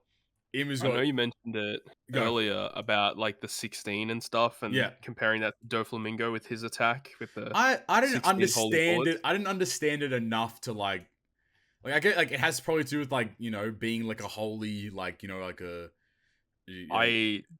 I did see a little bit of a theory on Twitter about what that significance is. So apparently it's got something to do with Buddhism. I don't know Right. what I can't remember exactly what the 16 was referring to, but they said that this whole thing was essentially meaning that a person that has like fulfilled these certain requirements achieved like essentially immortality. Oh, you could become a god essentially So if you're with capable of that doing theory, it. they're saying like, is Imu like legit God. immortal, and they've been around since the Void Century, you know? And it also, So I guess it also kind of makes sense, like how Sabo particularly mentioned, oh, I thought that no one was sat on the throne, but like, yep. it turns out there is somebody there that's like running the show, more or less. I want to jump back a bit before we continue this chapter. I don't think we talked about the bounties. How do you guys feel about the? We also got the cross guild we didn't talk about either. I was gonna say, yeah, there's a bunch of stuff there. I've been like looking back at a few chapters to think of where we and last. Oda been jamming so much in these chapters, man. It's actually crazy. Like Oda has been. No, okay, so I think the last chapter we talked about was 1057. That makes the most sense. So I think we start with 1058. So, all right. You know how Nami had like the hockey things, or like the Conqueror's hockey shit around her? Do you think that's meme shit? Or do you think that's real shit? Like that's a bit like. No, I think it's a meme. What if she, bro? If Nami pulls out his Conqueror's hockey, it's fucking over, bro. There's no shot. There's no shot. All right, how do you guys feel about the bounties? So we have Chopper is now 1,000. It's kind of whatever. Nami has 366 million. That's fair. Yep. I think she should be a little higher, but it's whatever. Brooke is 383. I think Brooke should be higher as well, in my opinion. I agree. Brooke should be higher than Frankie, Frankie is 394. And why the fuck is his image the Sunny? Like that I don't know. That makes I have no idea how that's Edward Sunny doing some shit. Maybe it's like I don't know, maybe it's I don't know. Like it's weird though, like how they decided to put him as the Sunny. Like it made no sense to me. We have Usopp, who is a clean 500 million, so 500 mil. Again, I feel like Usopp gets a little bit overrated, but again, his name is still listed as God Usopp, so makes sense. Yeah, I suppose. His one's a little embellished, yeah. We have Robin finally getting the bounty that she deserves. Yeah, Robin is 930 million, which is fucking insane. Should just give her the Billy, bro. They should have given but then the best part of this whole chapter, Sanji is also I don't get how Oda gets these fucking numbers, mind you, because they make no sense to me. But Sanji is 1,032 million, Jinbei is 1.1 billion, and then Zoro is 1,111 million. Do you guys see all the controversy from Shueisha because they fucked up the Zoro's bounty or some shit? I did hear about that. Yeah, I didn't. They messed up Zoro's bounty in the translation or like the actual like production of the chapter. So like it was it looked kind of funky. So like it made no sense. Like the numbers didn't actually like make any sense. Everyone was like confused like why Zoro's bounty was so weird. But I think it's meant to be 111 million. So 1.111. How do you guys feel? The monster trio is no longer the monster trio. Fuck Sanji. Sanji getting shafted once again by Oda. I mean, I don't know what people's opinions are on it, but I truly believe Sanji is stronger than Jinbei at current. I think the only reason Jinbei got a high bounty is former Shichibukai, and then formerly part of Big Mom Pirates. Or like at least he had like the alliance weird thing, like the agreement. Yeah, affiliated. Yeah, exactly. So I think those are the only two reasons that added to his bounty would be my guess. It is interesting that Sanji's name on his little box in the chapter is now back to Blackleg. Yeah, it's no longer Vinsmoke, which is interesting. That's a good point. I didn't notice that. So, you know what's interesting too is you got Caesar in the cover chapters. Yeah, he's been introduced meeting up with the Vinsmokes. Yep. So does that mean that Caesar and Judge are going to be back together, teaming up? Doing some science shit. That'd be interesting. And then maybe you got to introduce my man's Vegapunk, or maybe what happens to Queen? Because Queen was a part of that whole thing too. True. And then finally, Luffy at 3 bill. I think it makes sense. Yeah, keeps it is a little odd that like Luffy, Law, and Kid all have 3 billion, but like Luffy's the one considered to be the emperor. I mean, it's like they didn't do a good job trying to like hide this whole like, like Devil Fruit, like Gear 5, Joy Boy type shit. Because I think the bounties were made equal to like try to hide it, but then they're like, oh, but Luffy's the emperor. Like, why? Just don't make any of them emperors. Well, no, the reason why is because an emperor is not just yourself; it's the status of yourself with your crew. That makes sense. And now that his crew is like they acknowledge his crew as like his commanders or whatever they said. Yeah, that's fair. Yeah, that's a fair assumption. That's fair. Mm-hmm. All right, what about this fucking cross bounty? I was pissed off as fuck. Like, I'm gonna be honest with you. I get it's funny, Buggy being an emperor, but I was mad because it made no sense. But then this chapter came out, and I was like, that's actually pretty funny now. Like, it makes like how Croc and Mihawk are like, yeah, let him take all the fucking heat. We're just gonna do our shit. Like, it turned out to be a lot more interesting than I had initially perceived it to be. So, right. How do you guys feel about like how this whole cross guild kind of worked out? It's the inception of the cross guild is just hilarious in and of itself, but it's funny how like they're going through like what Mihawk and what his perspective was throughout this whole situation of the dissolution of the warlord system, and how like all these Marines that keep coming to his island, he just keeps destroying them. He's like, bro, this is getting old, bro. I'm getting so annoyed by this. And Croc's like, hey, yo, you want to team up? He's like, all right, I guess so. And Croc just wants some money, man. He wants some money, bro. Croc is about his bag. Where's my money? Croc's about his fucking check, bro. A good question is, where the fuck is Crocodile getting all this money to put these bounties on the Marines? That is a great point. He's probably trading in the underworld. He's doing some fucking crypto shit or something like that. Yeah, crypto, bro. Croc's on the NFT game. He's selling. He's selling the Marine. He's selling the Akainu wanted post to NFT for like 100 trillion berry or whatever it is. The fucking Banana Gator NFT. But Croc's bounty 1.965 billion. Yeah. Mihawk's bounty. No, hold on, leave that. Buggy's bounty of 3.189. It's kind of cringe, but also makes sense given everything. Fucking Mihawk's bounty though. 3.59 billion. Holy shit. They did not hold back. Mihawk is a fucking demon. He's a menace. This man could literally be a Yonko, and he's like, nah, I don't want that title. I'm good. His fellow former warlord, Hawkeye Mihawk, has even greater sword skills than Red-Haired Emperor. Mihawk really pulling up. Confirmed, LOL. Stronger than Shanks, confirmed. that made me think the other day when we were in that call where we were saying how Shanks, before he lost his arm, he was a left-handed swordsman. But when he lost his left arm, he had to start using his right hand. So maybe that's the reason why play into it a little bit potentially. Him. He's like, oh, you're not even using your dominant hand no more. It's not a challenge. It's not a challenge anymore now. Like, it's just whatever. Yeah. And they just made Buggy to be the helm of everything. And then the finale of the news, where we go back to Dragon, and then he gets the news of Sabo killing King Cobra. And then, bro, that panel of Kuma fucking craziest panel. That shit is so sick. That panel was cold as fuck. And he's just like, tell me exactly what you saw. And Kuma just said that, like, hello. Like, he's ready to fucking go. And then we wonder if, like, the Kuma then knows, like, all of the stuff in the Marichua. I reckon Kuma knows everything. I reckon he does. I have faith. I reckon Kuma just has the I mean, at this point, I feel like Vegapunk is a revolutionary.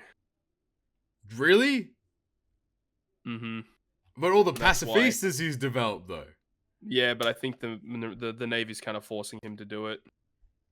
He's like an inside. He's like an inside man or some shit, right? I think he's an insider. Yep. And then we have 1059. So Marco is hitched a ride with Shanks. Shanks offers him a part in the crew. He says, "I'm an old geezer. I'm outskis." and funnily enough, they're in Sphinx, so Whitebeard's homeland. That's where they're heading out. Yep. So that's pretty Correct. cool. And then that's where we got the news of like why Yamcha doesn't want to leave. And then Marco's like, don't stress. Like, I got a lift. He's like, okay, cool, no stress. And then we have Boa pulls up out of fucking nowhere in this chapter. Right. And it's just like, and then, but before this point, we knew that Kobe was heading over there to quote unquote capture. Yep. Boa Hancock. Yeah. Yep. And then we get the announcement of the new pacifistas, the Seraphims. Okay, I'll pull up. And then they resemble fucking Boa. Like, what the fuck is going on? Mm-hmm. How do you guys feel about that? Like, what do you think happened? Do you think, like what are your theories as to why these Seraphims exist? Because the Lunarians are the best race. God tier race. But it's a mixture of a lot of things, it seems like. It's like the Lunarians, but then it looks like they're also using the Kizaru laser. Like in the first panel of this character being introduced, it looks like they're using a Kizaru laser. Yeah. And then, they have skills or traits of the warlords and stuff. Like, it's just, I don't know, like, it's such a weird concoction, but it overall makes these characters very, very menacing. Yeah, my thoughts on it are like I don't really have any thoughts on the Lumerians because like we don't really know much about them other than what we know now. Yeah. But I feel it's like it's they've been talking about it since like Fujitaro was like saying like we got to put faith in the Seraphims for now. They most likely just want control over them in which they won't have like emotions or like their own thoughts, like basically robots, equal to strength of the warlords, and that's the reason why they were so willing to let go of that system, because they had this in plan. So that's most likely what I think it is. They just want control over people that won't fight back, basically. Yeah, right. That makes sense. And then scroll down a couple panels. Fucking Blackbeard. What is he doing here? The big man. He actually pulled up. It's me. I pulled up on Boa. Jesus Christ. Hey, like, why the fuck is it? He's here to get Boa's devil fruit. And then Boa pulls up and then turns everyone into stone. Yeah. And then who's this little And then there's another Seraphim that looks like Mihawk, I think. Or what do you guys think about that second Seraphim there? Is that Mihawk or is that King? Is that meant to be, or is that like what the fuck? King. I think it's King. Do you think it is like all Lunarians? So do you think like Boa is secretly a Lunarian too or some shit? I don't know. I think I don't know. I think we need to see more of them. If the other ones are also Warlord-esque, then that one's definitely Mihawk. My theory was that like Vegapunk used like Warlord DNA or some shit like that to like create these really strong like beings, like these three really strong things to like match the quality and level of the Warlords. Because like when you look at like the following panel, like the little pacifista slashes like half of the kingdom and like the whole like stone thing in like half. Like it's fucking crazy. Like the power level. Right.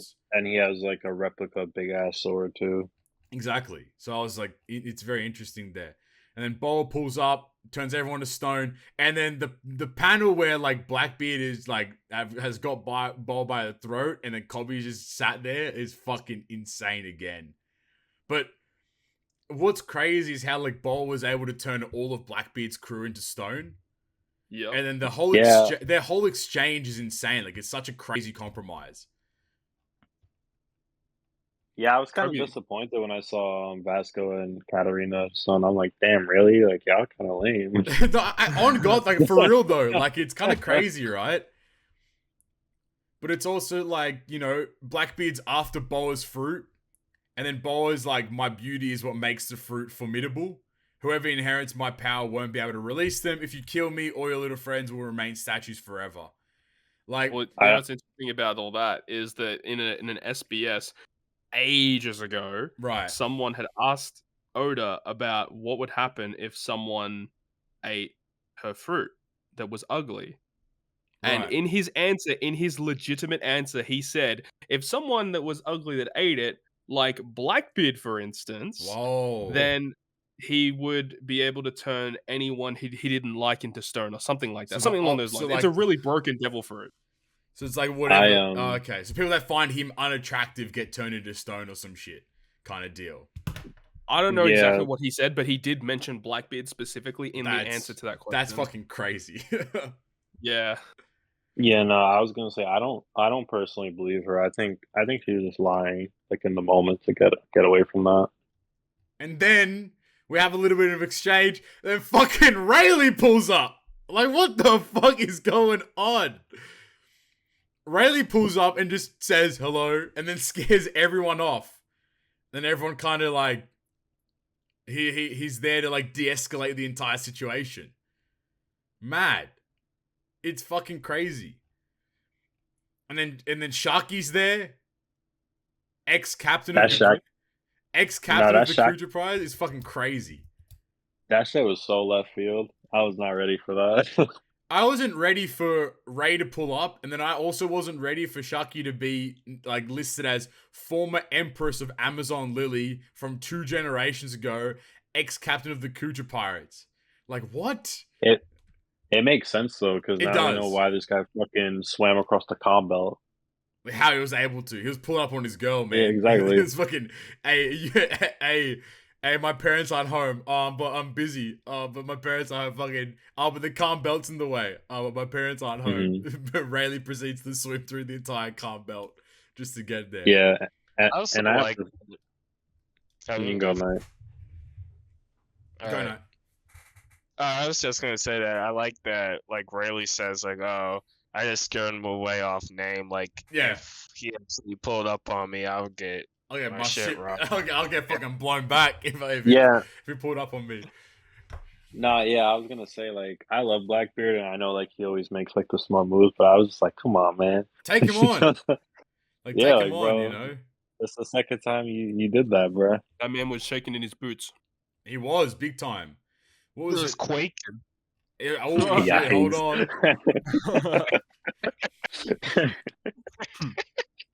But like, I don't know, like I can't remember the theory exactly, but like there was this whole theory of like every empress of like every Amazon Lily empress like kind of like ended up leaving to like get married to someone, right? At like some point, like Sharky in theory got married to Rayleigh. That's why she's the former empress.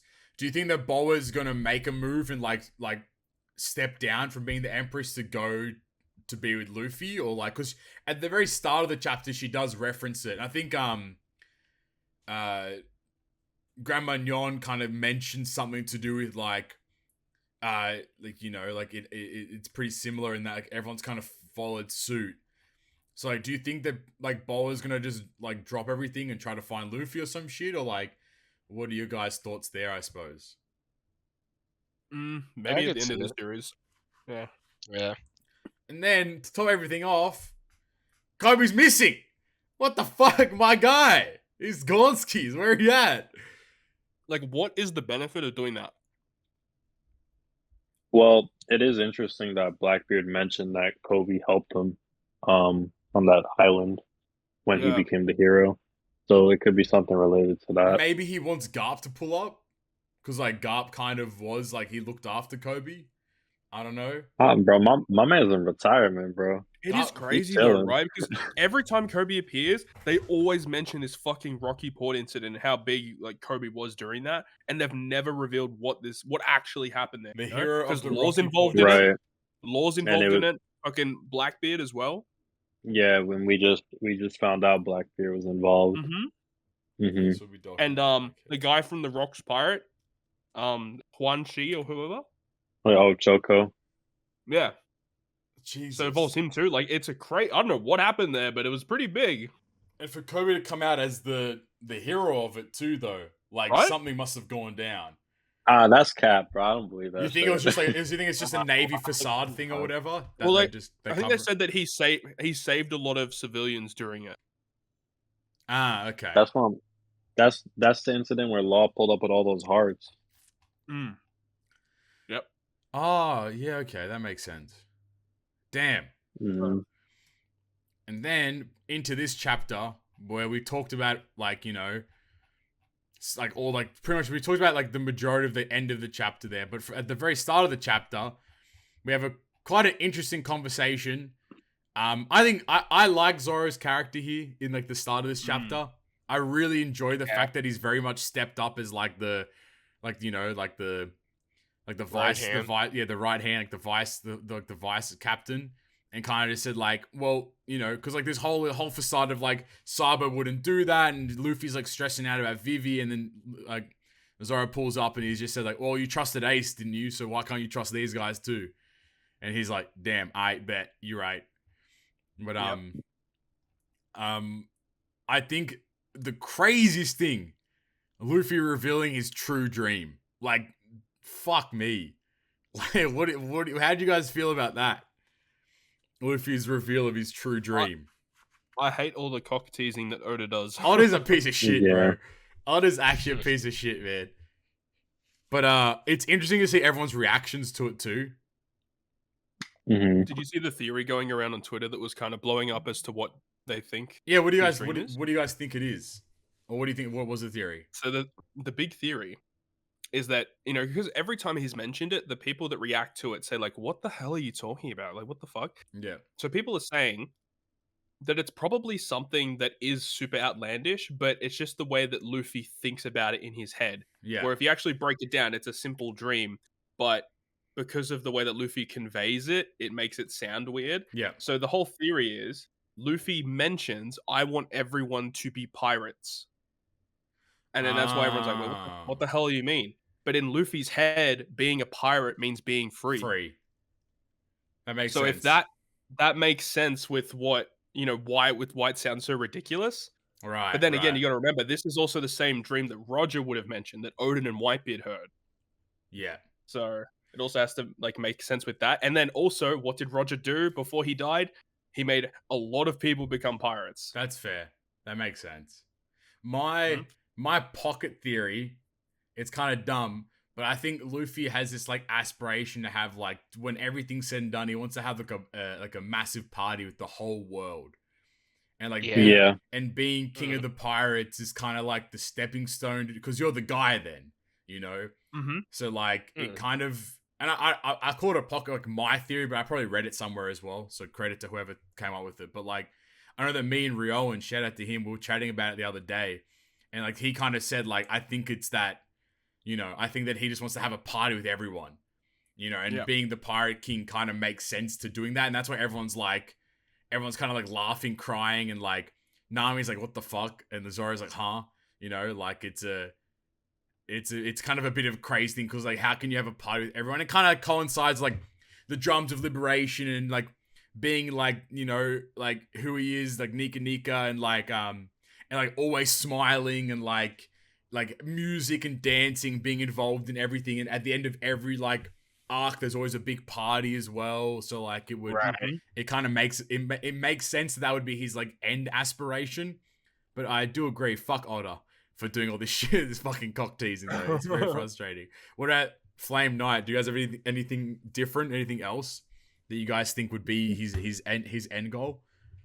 Mine was literally what you said. Yeah, so same no. thing. What about you? I don't have anything different. I just think it's crazy. I don't know. Like, did you guys think that, like, because I'll speak from, at least I'll put the gauntlet down. I had always assumed the end goal was just King of the Pirates, like, call it a day. Initially, yes. Yeah, I never like at least unless I was oblivious to it, at any point up until this chapter did I think that Luffy had any other aspiration that wasn't just becoming King of the Pirates. I definitely thought that up until a certain point, but right. When we had like even when we had that really cool episode where, you know, they showed like the flashback of Yamato experiencing like Luffy and Roger saying the same thing. I don't think at that point it was to be Pirate King. It was what Luffy's dream was, which obviously is the same thing as what Roger said. So it's hard to say. Oda keeping secrets, bro. I agree. God damn it. And I think it was cool that the last poneglyph was brought up again. We have no clue where to even start looking for it, which is pretty interesting. And even in the newspaper where Robin's like, hey, there's like a lot of like stuff in the newspaper about certain people. Did you want to hear it? And like Luffy's like, nah, I don't care. Luffy's like, so, how much stuff is there? How much stuff is there in this newspaper? Robin's like, okay. I'm like, Robin's like, okay. I want to know. I thought that was really cute exchange. Yeah. And then obviously input up, fucking everything's dead. And then there's like an eddy current. I don't even know what a fucking eddy current is. I had to like Google this shit. Oh yeah. An eddy current. An eddy current. It's loops of electrical current induced within conductors by charging magnetic field in the conductor according to a Faraday law of induction or by the relative motion of a conductor. So it's like an actual like electric current. So the other pocket theory I had, or me and Ryoan had, is that maybe Sabo was the one that created this eddy current in the water, you like mixing the water and electricity somehow to create like oxygen for people to breathe in there. And then that's how Bonnie was able to survive. And then, obviously Bonnie pops up at the very end. I don't know how truthful that is, but like an eddy current. You think it was Enel? If it's like no shot. That'd be funny. Bro. Came from the moon to save Bonnie. I'm your god now. Okay, never mind. There's an eddy current of water. It's a different thing. Okay. An eddy is a circular current of water. The ocean is a huge body of water that consists in motion, fluid dynamics. Alright, now I'm fucking getting into fluid dynamics, lad. It's fucking time. In fluid dynamics, an eddy is the swirling of a fluid and the reserve of current, and the reserve current created when the fluid is in a turbulent flow regime. The moving fluid creates a space devoid of downstream flowing fluid on the downstream side of the object. Fluid behind the obstacle flows into the void, creating a swirl of fluid on each edge of the obstacle, followed by a short reverse flow of fluid behind the obstacle, flowing upstream toward the back of the obstacle. This phenomenon is naturally observed behind the large emergent rocks in swift-flowing rivers. So does that mean that Bonnie was the quote-unquote obstacle that the current was flowing around? That would be my guess then, if that's how it's meant to work. Or just an island of some sort. Maybe this is the island that was just fucking blown up, and like an eddy current appeared from the island. So maybe Sabo had something to do with it. Maybe he didn't, but Bonnie pulled up out of it. 'Cause wasn't Bonnie with Sabo back in the Riviera? Yeah. Yeah, but that was like weeks ago. I don't know, because like.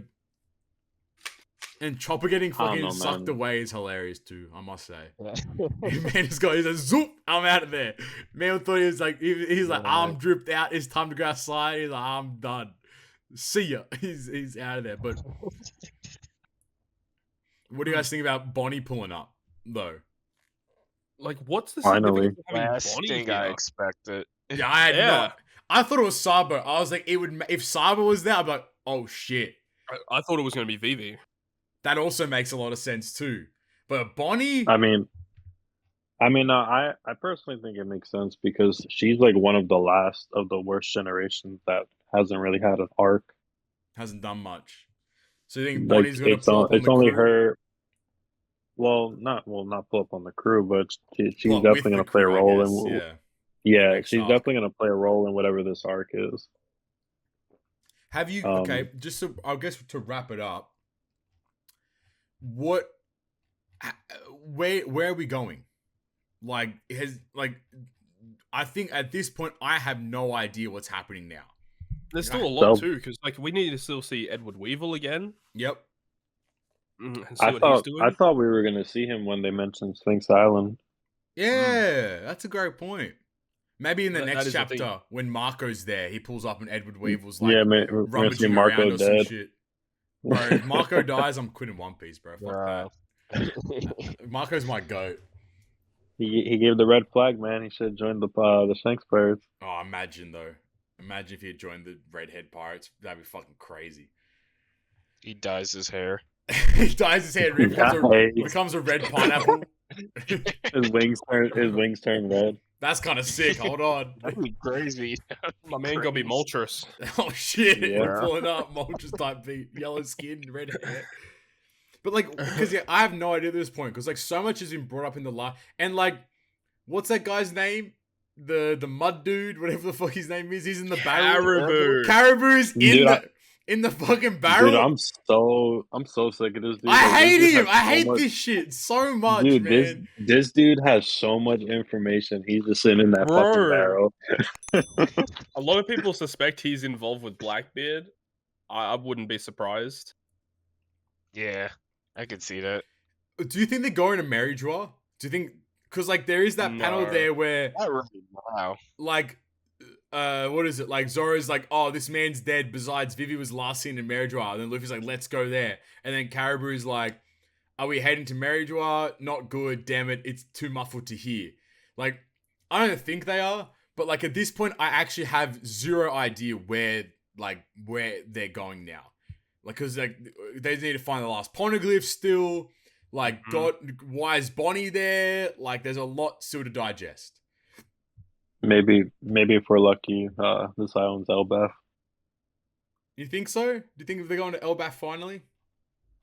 I don't think so. I'm hoping. We don't have a clear objective of where we're supposed to be headed yet. Like, we could go in so many different directions right now, and it would make sense. So, like, it could go in so many different ways. I think like the last objective is somehow finding the last poneglyph. That is obviously the number one goal. Where the fuck do you get information on that though? Is the question, I suppose. And who knows where the fuck it is as well? That's also the question too. They're pulling back up on Ohara. maybe it's Bonnie, bro. You think Bonnie has some juice? Well, I mean, Bonnie's been around. She was with Blackbeard. She was at the Reverie. That is a great point. So I mean, she's definitely probably gonna talk with them and shit. And she also has a little relationship with Zoro as well. That is also a good point too. I don't know. There's a lot to take in. I would love to see Elbaf. I think that has to happen at some point. Even if it's like a short-ish arc, kind of like Zoe or something. Like that needs to happen at some point. Yeah, I feel like they need to do like a similar arc like to Zoe, or like, a smaller arc like Punk Hazard right now. Like nothing too crazy, but has a lot of information that can lead up to like whatever the next big arc is. Imagine if Bonnie actually saw the emu as well. Oh, possible. Ooh. Bonnie might, I think Bonnie's appearance might be like the crux of like, it might be like the catalyst. Ooh, yeah. What if this sparks an eventual meetup with Dragon and Luffy? I reckon it could. It could. And it also, like, the whole rumor with Bonnie is that everyone thinks she's like super old, so she's been around for a while. She knows a lot of shit. So maybe she knows shit. Yeah, what if she used to be Kuma's wife? Yeah. No, imagine. That'd be fucking crazy as well. Right. So many questions, so many theories. Once again, Oda has left us with more questions than not. At least there's no break this week. Yeah, I do have to say though, as much as I like the chapter, it was extremely overhyped. It was. Yeah, I agree. Like, I think that the spoilers made, like, at least from what people are talking about in terms of spoilers, made it out to be as if it was like some crazy like. I didn't read the spoilers, but I think that why it received a lot of hype was because I think I didn't read it at all, but I'm pretty sure what a lot of people were saying is that Luffy's dream was mentioned, like, in the spoilers they said Luffy mentions his dream, so people thought like he actually said it. Okay. Which is, I think that's why it received a lot of hype. That makes more sense. Yeah, not even just that, but like the official people that translated, they literally said like, oh, don't read the spoilers, it's one of those chapters, and then like everybody was saying like, oh, it's better than the last two chapters. No, I think Yeah. 1059 was fucking insane. Like the whole Yeah, the so Boa Blackbeard Kobe Oh debacle, yeah, for you know? sure. Like it was like I think this was it was a great like chapter to set up like the progression into the next arc though. Like now that Bonnie's here, I think Bonnie's the key to like everyone understanding where the hell we're going next, pretty much. Yeah. You know, so I think it's I think once again Otter's a fucking demon. He's on demon time as per usual. So he's done his thing. Ugh, I'm tired. And like the fact that Kobe got kidnapped. Yeah, that's like fucked. I think that sets up a reunion with Kuzan, I think. You think so? Kuza's gonna pull up on Blackbeard? I think Kuzan's gonna help Kobe escape in some fashion. People are saying that Kuzan is the man marked by the flame. I feel like that's a little too straightforward, in my opinion. Yeah. It could be right though, for sure. But like then again, if Kid mentioned that, what would Kid have to do with Kuzan? I don't understand that relationship. What was that one night? I said he's his kid's son. Oh, bruh. I just wish I never asked, to be honest with you. I don't know why I always ask Knight to repeat himself. You should just let him be cut off. He says shit like this, like this fucking guy. I swear to God. Bro, I'm about to pull up on you, Jesus Christ, bro. What the fuck is he talking about? Alright. Well, that's One Piece. It is indeed. Somebody that I would pull up on is our YouTube members. Hey, yo. Yeah. As per usual, thank you guys so much for your consistent support. You know, if you've gotten this far, if you enjoyed today's episode, make sure you go down there, hit the like button, hit the subscribe button, and also if you're feeling a little frugal, no, frugal's the wrong word. If you got money, spend it on us. That's about it. You know, no, there's a join button down there if you want to support the show and help us out a little bit financially. Obviously, there's no obligation for you to do so, but it does help us out, and we do appreciate it. There are a bunch of different tiers to satisfy all the financial levels there. Starting off with our 2 GGP producers of TheLordShiro and Alex Wisniewski, our perfect member of Kisa, our great members of My Drunken Monkey, CS Wins, aka Cody, and Void Seeker, and finally our 5 good members of Rioan, Stump, Red Halo, Dr. Erection, and Wankerfella. Hey, yo. As per usual, thank you guys so much for the continued support.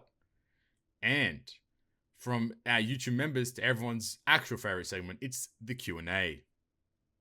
Yes, sir. As per usual, you can send your questions in to us via our Twitter at GGP Podcast and our YouTube community tab. While you're there, go follow us on Twitter. Fuck it, right? Might as well at this point, you know. Get updates when the episodes drop.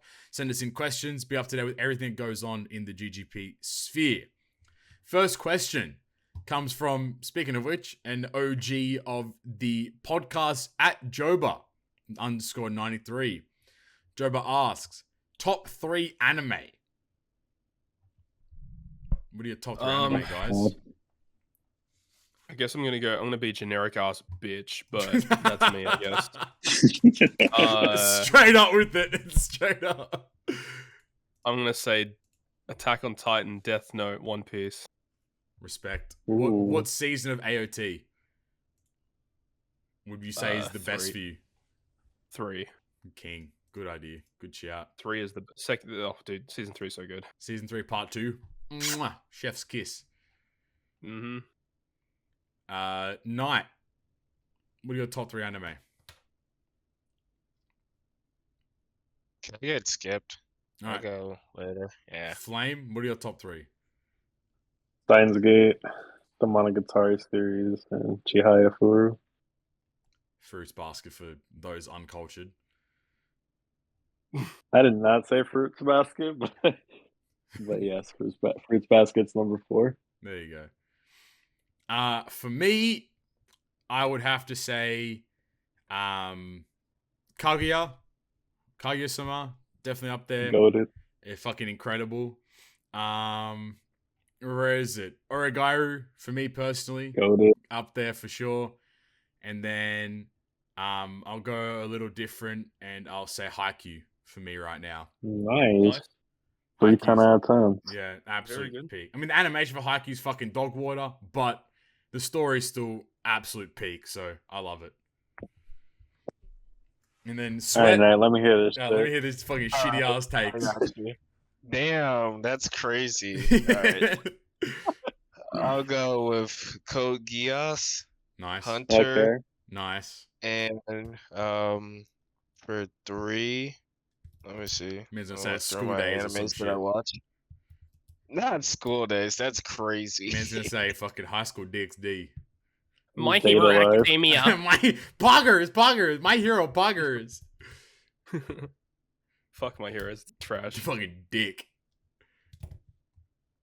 I'm sad in anticipation. And then for 3, I would say Boku wa Tomodachi ga Nasuna, or what was it? I think it's Hagani. I think that's the English one. Oh, Hagani. Yeah. Oh, Hagani. Okay. Boku. What is it? Boku wa Tomodachi ga Tsukunai. Yeah. Does that just translate to I don't like my friends? Or I don't have many friends? Yeah, I don't have many friends. Bro, this shit looks fucking trash. What the fuck is this? No. That show's funny. Bro. I can attest to it. Bro, that's top 3? Bro, that's some straight harem shit, bro. Fucking, what is this? It is.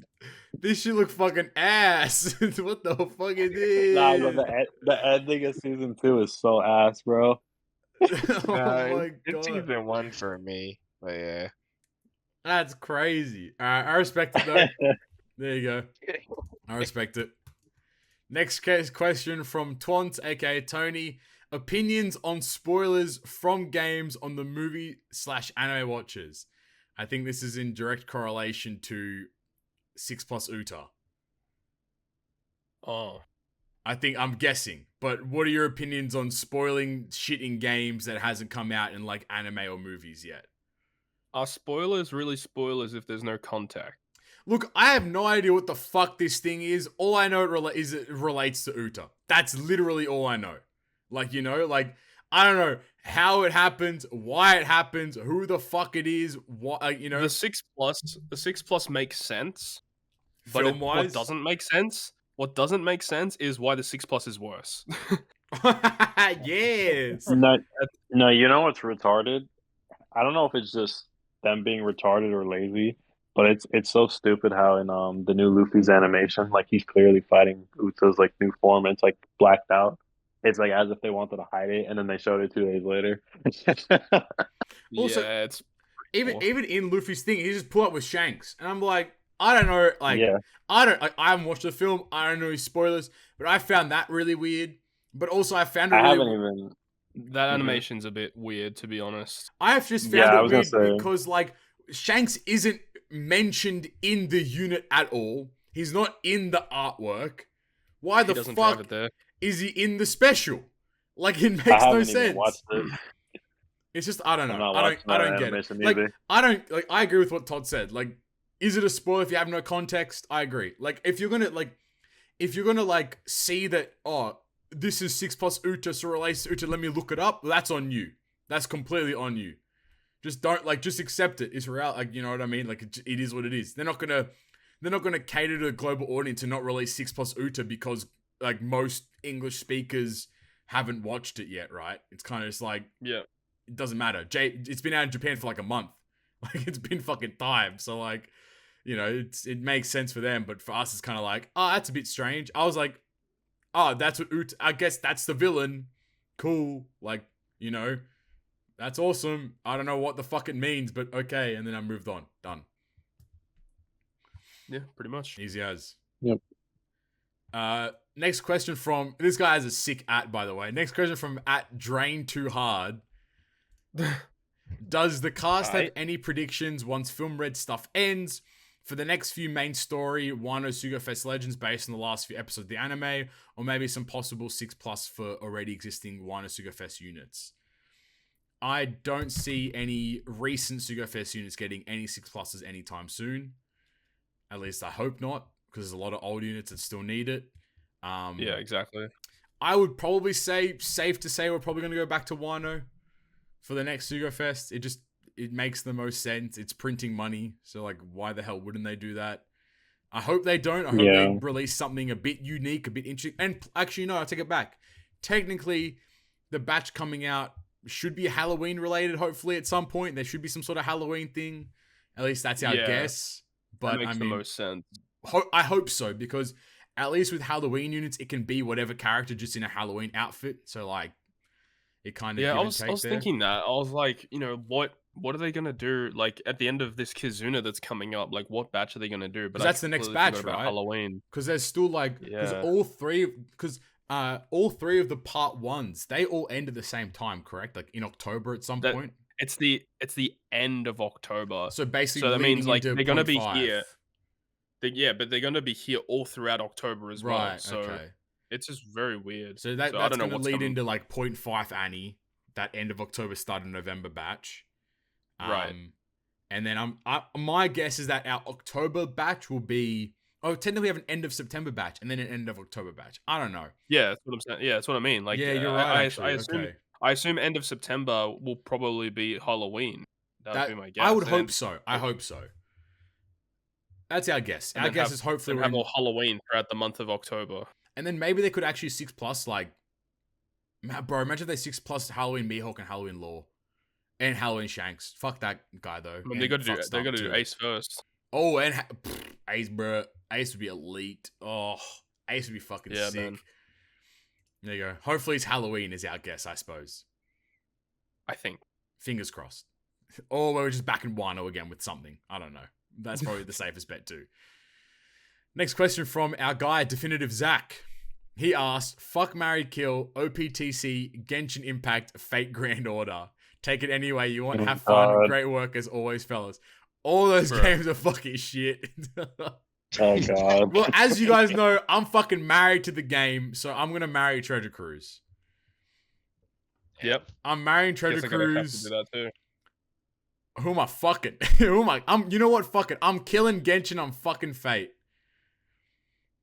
That's worth it. I'm fucking Fate. Give me some Ishtar. That's all I want in life. Call it a day. Yes, sir. That's what I'm saying. Fuck these Genshin Ganyu type beat. My timeline full of goddamn Ganyu. Where's my Ishtars, lad? Fuck off. I am marrying Fate, fucking Genshin, and I'm definitely killing OPD. That's crazy. All right, you're off the podcast, lad. It's fucking time. Oh, shit. What are you doing, Todd? Yeah, look. I think I'm gonna have to marry OPTC as much as I would begrudgingly doing so. I would have to marry it. For arranged marriage, pretty much at this point. It's an arranged marriage. It was meant to be. I think we're gonna bang Genshin. I think. Yeah, I think Genshin has more of an upside at the moment, and then Fate's gonna get absolutely murdered. Lordy. And Knight, will you agree with me? I'll change it up a little. I'll marry Fate, fuck right. OPTC, and then kill Genshin. Let's go. There you go. Everyone had different answers there. That's a good one. You about the Genshin getting an anime? What the fuck? By Ufotable as well, so Fate getting fucked over. That's wild. That's and fucking Demon crazy. Slayer. And Demon Slayer, that's fucking great, bro. Genshin about to pull up and have like the most successful anime film of all time. This fucking time, dude. I can't wait to see Zhongli get animated. Poggy. Oh my god. Oh, can't wait to see Mona, bro. Hey, relax. Relax. You gotta calm down, sir. Down, man. This is a Christian podcast. Not for long. That's fucking crazy. Okay, next question from Def Not Commodore. They ask, boxers or briefs? Boxers. I'm gonna do you one better. Boxer briefs. That's what I wear. I was about to say boxer briefs is what I like. No, whatever you pay for. What? Yo. Hey yo. That's also crazy.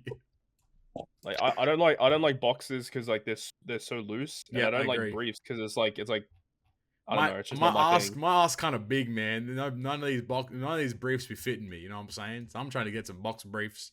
You know the vibes. I ain't trying to chafe my legs. Boxer brief just feels like perfect. I ain't trying to get my legs chafed. You know, I got big thighs. One of those things. Hashtag sick. Thick thighs save lives. Bro, I'm dummy. I'm fucking dummy like those vibes, man. Man. All right, next question from at Straw Hat Goose. Fucking Goose Man. What's he got for us? How has your opinion changed on the game in the past 6 or so months with how it has been handled, the repetitive and downright dog Sugo structure and the content cycle being as arse? I feel this has been a near record low for me in the game. Just want yours input. So you go check out the video that Pappy recorded with Stump. Yeah, go watch that. That's a fucking great. That's a good video. That'll give you pretty much all the opinions that you would need. Like I guess to summarize it, like I just feel like we're just in the motion. You know what I mean? Like it's just there's just like this month has just been kind of like a bit much, and by a bit much I mean like a lot for a lot of people. But I also think that people need to understand that there's no you don't need to pull on every Sugo Fest. Like, get it through your heads. Like, you just don't need to. I get that it's not as fun, but, like, you just shouldn't be pulling on everything that pops up. It's just how I personally see it at this point now. You know? So, just always take it with a grain of salt more than anything. Yeah, go watch that video. I feel like this happens a lot. What's up? Like, the game goes into, like, straight dog shit, and then everyone's, like, complaining and shit. And then something happened, and it's like, oh my god, the game's the best. It's like the consistency of the consistency of the community is so lacking at times. It's like hilarious, right? They'll release they'll like release a really cool unit that everyone's like, yo, let's go, OPTC's back, baby. And it's like, well, then don't make fun of it in the first place. Just enjoy the game for what it is and move on. We don't need to complain about everything, right? But if you do complain, then hold your own, like complain and be sincere about it, I suppose. And actually, like, you know, take action, you know, don't just like fold every time. But, you know, we'll save that for another day, I suppose. Yeah. The Flame was grabbed me out his fucking essay just then, so I'm going to cut him off before he does, you know. I left my tweet on your video post. Yeah, that's true. For itself. That's true. Red Halo Gaming asked, if you could choose one bending style AO from Avatar, alternate styles included like metal bending, blood bending, what would it be and why? Lightning bending. Say wife bending? That's fucking perfect. Let's fucking go, dude.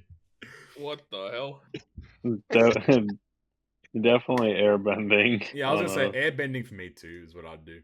Lightning's one of them, right? I would say so. I think so.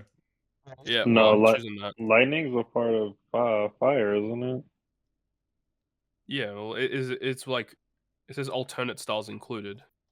Oh, okay. I don't think lightning bending was like an actual bending. It was just kind of like a technique, but it's whatever. All right, well, I'm choosing fire then. Damn, I'll do blood. Hey, that's crazy. Yo, blood bending was crazy.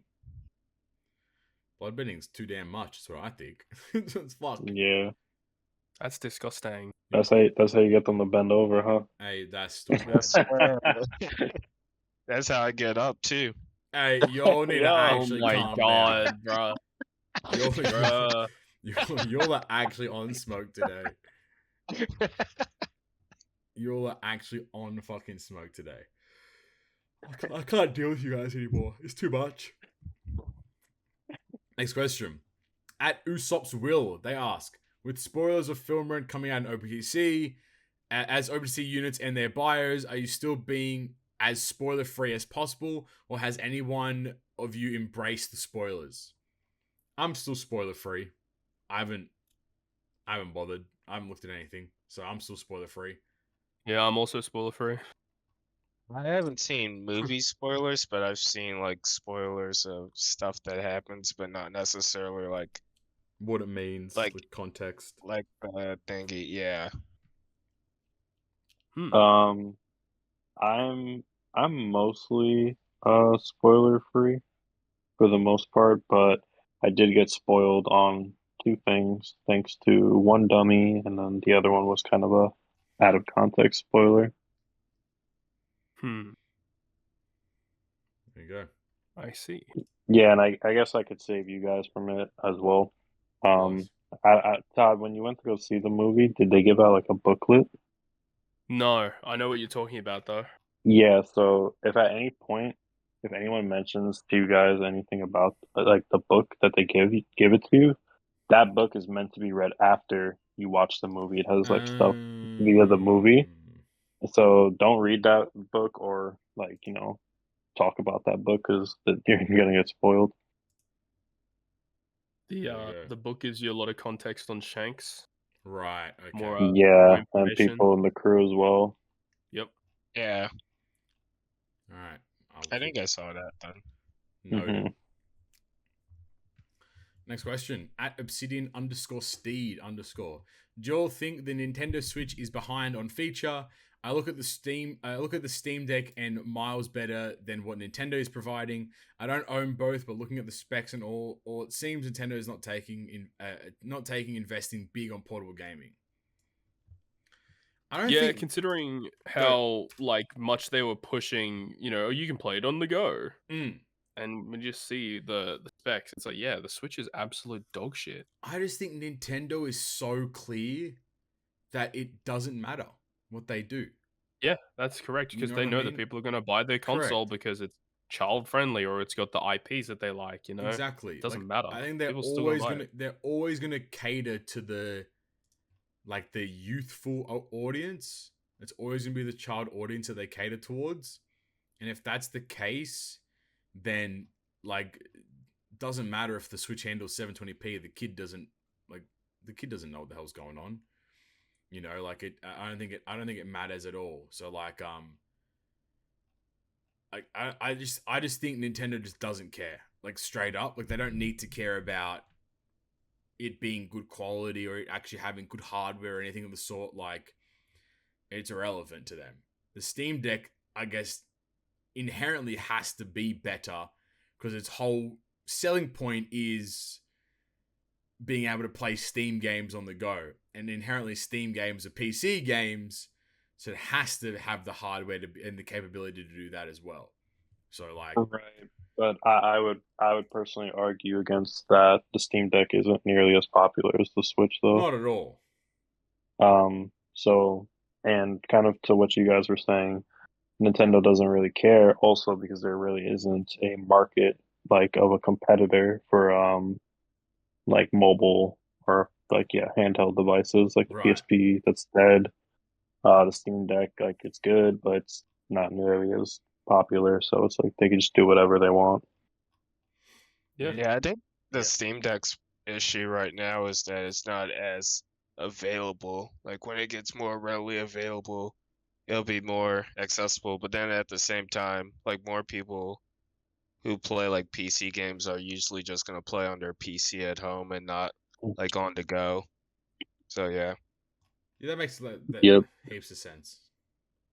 Yep, and also I have to mention this because I just remembered it, and also just because the Switch is so shit. Even when you play some games, for example, if you play Xenoblade handheld, it's horrible. You're fucked. You can't play that game handheld. Most shit you probably can't, to be honest. I don't know. It's kind of sad. We talked about it a little bit earlier, but it is kind of sad that I wish Nintendo would just shut the fuck up and release a console. Actually release a proper ass console. And I honestly, I wouldn't mind if we go back to the whole Wii and DS era where there's two separated devices. Right. As long as the console Nintendo releases is actually up to par with the PS5 or the Xbox One or whatever it is. Mm-hmm. Dude, the Switch isn't even on par with the PS4. base Xbox One and PS4, and those came out in 2013.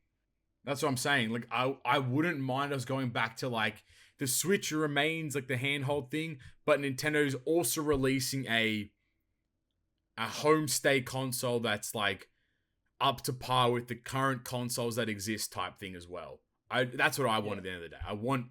I want Nintendo to release an actual proper console so they can actually build games to the quality that they know they can and not be limited by hardware issues, by hardware itself. Sad.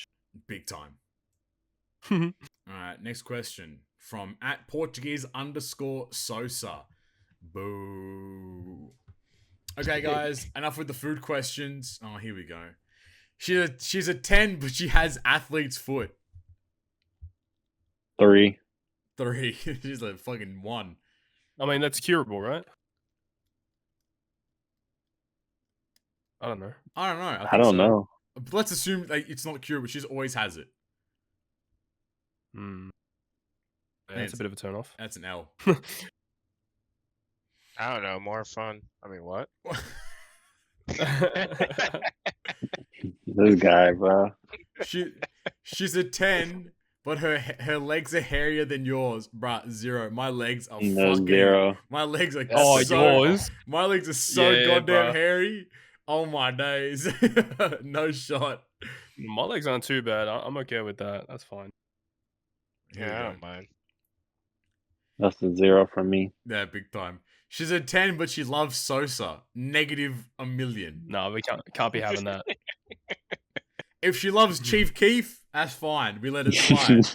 If she loves Portuguese Sosa, L. Biggest L of all time. Also, why is Stardew Valley the greatest game of all time? I literally just talked about that earlier on in today's episode. You did, yeah. Keep up the good work. Guys, women still love Sosa. They don't love you, they love Chief Keef. Always remember that, Portuguese Sosa. Next question from Wankafella. Hey fellas, with how the film Red Celebration went, it was doo-doo. I think if they reversed the 3 Sugo Fest having Uta in the finale, it would have made it end on a high-ish note, seeing how much more OP she is. That's an interesting take, actually. If Luffy was the first banner, Shanks was second, and Uta was third. I think that doesn't make sense in terms of the movie. I agree, but I also think that in terms of hype and excitement, yes, Uta coming out last would be crazy. For the units power levels, yes, but in context of the movie, no. There you go. On another note, I've recently had the thought of changing my username after one of my friend's kids was watching YouTube on my TV and asked me who is Wankafella and what does it mean. I've used this username since I was a prepubescent boy, and I'm a middle-aged man now. If you guys had to choose a new screen name, what would it be? Captain Papsme, Kermit the Toad, Flaming Moe's, or Nightlight JP? Bro, this guy is out of fucking smoke. He's out of hand. What would you guys ever change your names to if you had to? I have no idea. Well, I'll just go first because I actually just changed my username. Ooh. You did. So my last name's actually, well, the Spanish way to pronounce it is Villanueva, but my last name is Villanueva. So I just changed it to Villanueva. This man's actually a villain 24/7. Facts though. Knight's the hero, Flame's the villain. It's been like this. It's been like this for years. I think I'll probably just go back to my old name, Pedro Champ. That's the old school name. Okay. Or you just reverse his name, so he's a fella wanker. Oh my days. Hey, yo! That's actually an Ayo. I don't know. What you changed into? I don't know. I'd probably go back to one of my old Xbox gamer tags. Was explicit. Nice. Explicit, okay. Yeah, but it was like, instead of like EX, it was like just X at the start. Oh, that's fucking hard. Okay. Yeah, edgy as hell. Man, it's hard, bro. Hold on. And what shit do you got for us? I don't know. I would probably do some shit like I used to call myself Greed. So I'd probably do like some shit like that. I don't know. I used to Like just pot of greed. Nah, not pot of greed. Like Say less. definitely send greed or some shit like that. Okay. Yeah. There you go. Right. Good luck, Wankafella. All the best in your new name. Hopefully, you know. Wank 2 fellas. There you go. That's just as good. And then you can Don't explain. get caught. Then you can explain to the kid what's up. Oh god. All right. The JF Keenan. They ask, "Yo boys, how's it going? I've been using you guys as background noise on my hour and a half drive back and forth to school. So A, keep up the good work, and B, if you had the ability to go back in time and change the Film Red event, how would you all have done it? to not make it the mess it ended up being. Also, fuck the Luffy banner. That was the most painful 30 multis I've ever done. You're insane for doing 30 multis on the Luffy banner is all I'm saying. That's fucked. Jesus. How do we go back and change? I think we're all in consensus. Just release content to play. We don't even have to go back. We can just release it now. Fuck it. That's it. That's all I do. I should have done 3 blitz battles back to back to back. Let's fucking throw back to fucking Daniel, lad. It's fucking time. They just needed to give us raids and arenas to do. That's all we needed. If they had released like point farming, a raid, and an arena, and maybe another point farming or some shit as well if you wanted to, like fuck. Well, the funny thing is after seeing Film Red, there are actually like a fair few units that they haven't done in this celebration that they could have done. Well, that's annoying, so man. I don't know if it's just them being lazy or if it's them saving stuff for another celebration at some point. 3 rice events. Let's go. Yeah. It's time. That's the way to do it. It's a way to do it. I don't think we'd all like. That's basically, I think, the easiest answer to that. I guess. Yeah. No problem. All right. Next question from I guess is like Poi UK 23. They ask Poik. As a hypothetical account, would it be possible to excel in content if you never pulled and only spend your gems in any place but the banners? Be a non-puller / what is that meant to say? No tugger? What are you tugging on? Jesus Christ. Hold on. Hey, yo. Go talk to Wankerfellow about that one, I guess. Also, short answer to your question, hell no. Also, would you be a whale? As a side note, has the community ever thought of organizing a day / week / month where we all agree not to pull like a No Shame November, but in spirit of a celebration or holiday, a no tug November, if you will? Bro, why is this guy tugging? Jesus Christ. That is never going to happen. Hashtags would be hilarious. That'll never happen because there are always people that will pull. Yeah. To answer your question, would you be able to compete? Probably not. Would you be able to have a good account? Absolutely. Yeah, for sure. Like we get a lot of red tickets. Free legends and yeah, stuff. Exactly. Yeah. You get plenty of red tickets. I mean, you can fucking talk to Knight over here, the king of fucking red tickets. You have so many. How many new legends think you pulled from red tickets, Knight, overall in your Treasure Cruise career? I want to say like under 20, but that's fucking like crazy. Like midway, like at least 13 maybe. Like it's very it's very plausible to just save all your gems and never pull any at any point, and you would still have like a pretty strong account, like 100%. Yeah, but he would have no access though to like certain limited legends. Yeah, though. exactly right. That's the only downside, I suppose, more than anything. But otherwise, yeah, I don't think you're competing. Like you're not like it's tough to compete in TM without boosters, especially if you want to go for like top 100, top 100. You need to do like almost like double the amount of runs everyone else does just to get into top 100 alone. So like, it's a bit of a grind there for sure. And people are like saying like, oh, why don't you just start another account and then do a free to play account? But bro, the amount of time you have to invest in farming stuff. There's no value. There's no value. You can't do it with any more these days with Treasure. And nobody got time for that. Exactly. Yeah. So there's no value. Next question from Tyler Fisher. If John has 6 apples and Mary ate 5 of them, then why is Mary being such a hungry nonce? Seriously, Mary, 5 apples? I bought those apples with my own money. Sure, I would share, but 5 out of 6? Have you gone batshit crazy? I don't think this relationship is going to work out. Anyways, John is left with 1 apple. Also, if you could change the type of any previous legend to come out, which would you change? 5 goddamn apples. I was gonna say it's too late for all this shit. That's a great question. The type of a legend that recently came out. It doesn't say recent, just any previous legend. Oh, previous legend. I don't know. That's a hard question, actually.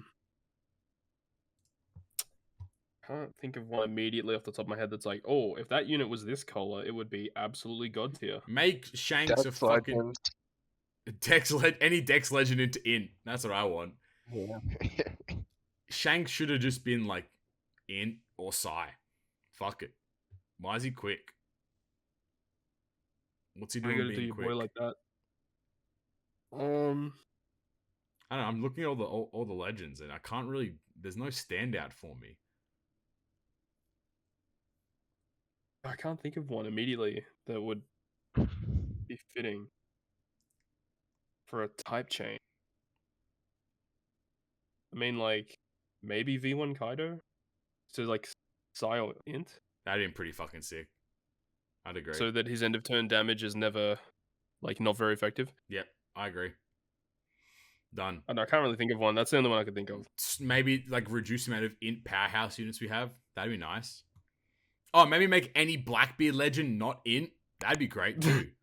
There you go. Make the TM Blackbeard legend, like, Dex or, like, Strength. There you go. Make him Strength. That'd be cool. Done. Facts. Fucking 5 apples, that's too many. Oh no, Mary is just so greedy. Mary's yonking on apples, man. Unbelievable. Monkey Indo. Our second to last question. Monkey Indo asks, which One Piece movies are your favorite? Mine are movies 4 to 7, all the films, and episode of Sabo. What are your favorites? There's 7 One Piece movies? I think so, yeah. There's a lot of, like, obscure ones, yeah. Man, favorite movies. I mean, yeah, Z and Red, to be honest. Pretty good. Stampede. Yeah, I'd agree. Stampede for me too. People had some pretty hype moments in Stampede. Yeah. Stampedo. There you go. And because Bullet's the GOAT. Yeah, bro, Bullet's the fucking greatest man on the internet. Winning. And the world and everything. I love Bullet. He's the best. Alright, and the final question, as per usual, from Cody. CS wins. Hey guys, as always, thank you for the work that you do. Flame, are you going to try the new FE game that got announced yesterday? Looks very similar to Three Houses. Only big drawback is the main protagonist's hair looks like Crest toothpaste. Yes, I will be. Flame will be. And from the group, what is your favorite non-starter Pokemon from each of the first 3 generations? Only the first 2 because I don't know any beyond Ruby and Sapphire. Mine would be Growlithe, Tyranitar, and Aggron. Oh, well, yeah, give me a second. I gotta pull this up. Yeah, man, I'll pull it up. Alright, I'm going with Electabuzz. Gem 1. Electabuzz, Heracross, and Milotic. I'll do... I'm not sure. I gotta think about As if you don't know your Pokemon, bro. I was gonna think, man. There's so many fucking Mons, dude. They're just kind of vibing. At least he only said the first 3 gens. Jesus Christ, imagine all 8. He just said non-starter, right? Non-starters, yeah. Okay, I got mine. Alright, go for it. Growlithe, Umbreon, and Latios. Ooh. I was gonna say Flygon to Trigger Knight, but... Yikes. Cringe. Cringe? That's mad. What do you got, Knight? Dragonite, Umbreon, and for Gen 3 I'm gonna go with Dusclops. Nice. That's a shout. I was not expecting that. That's a fucking shout. I would also go Dragonite.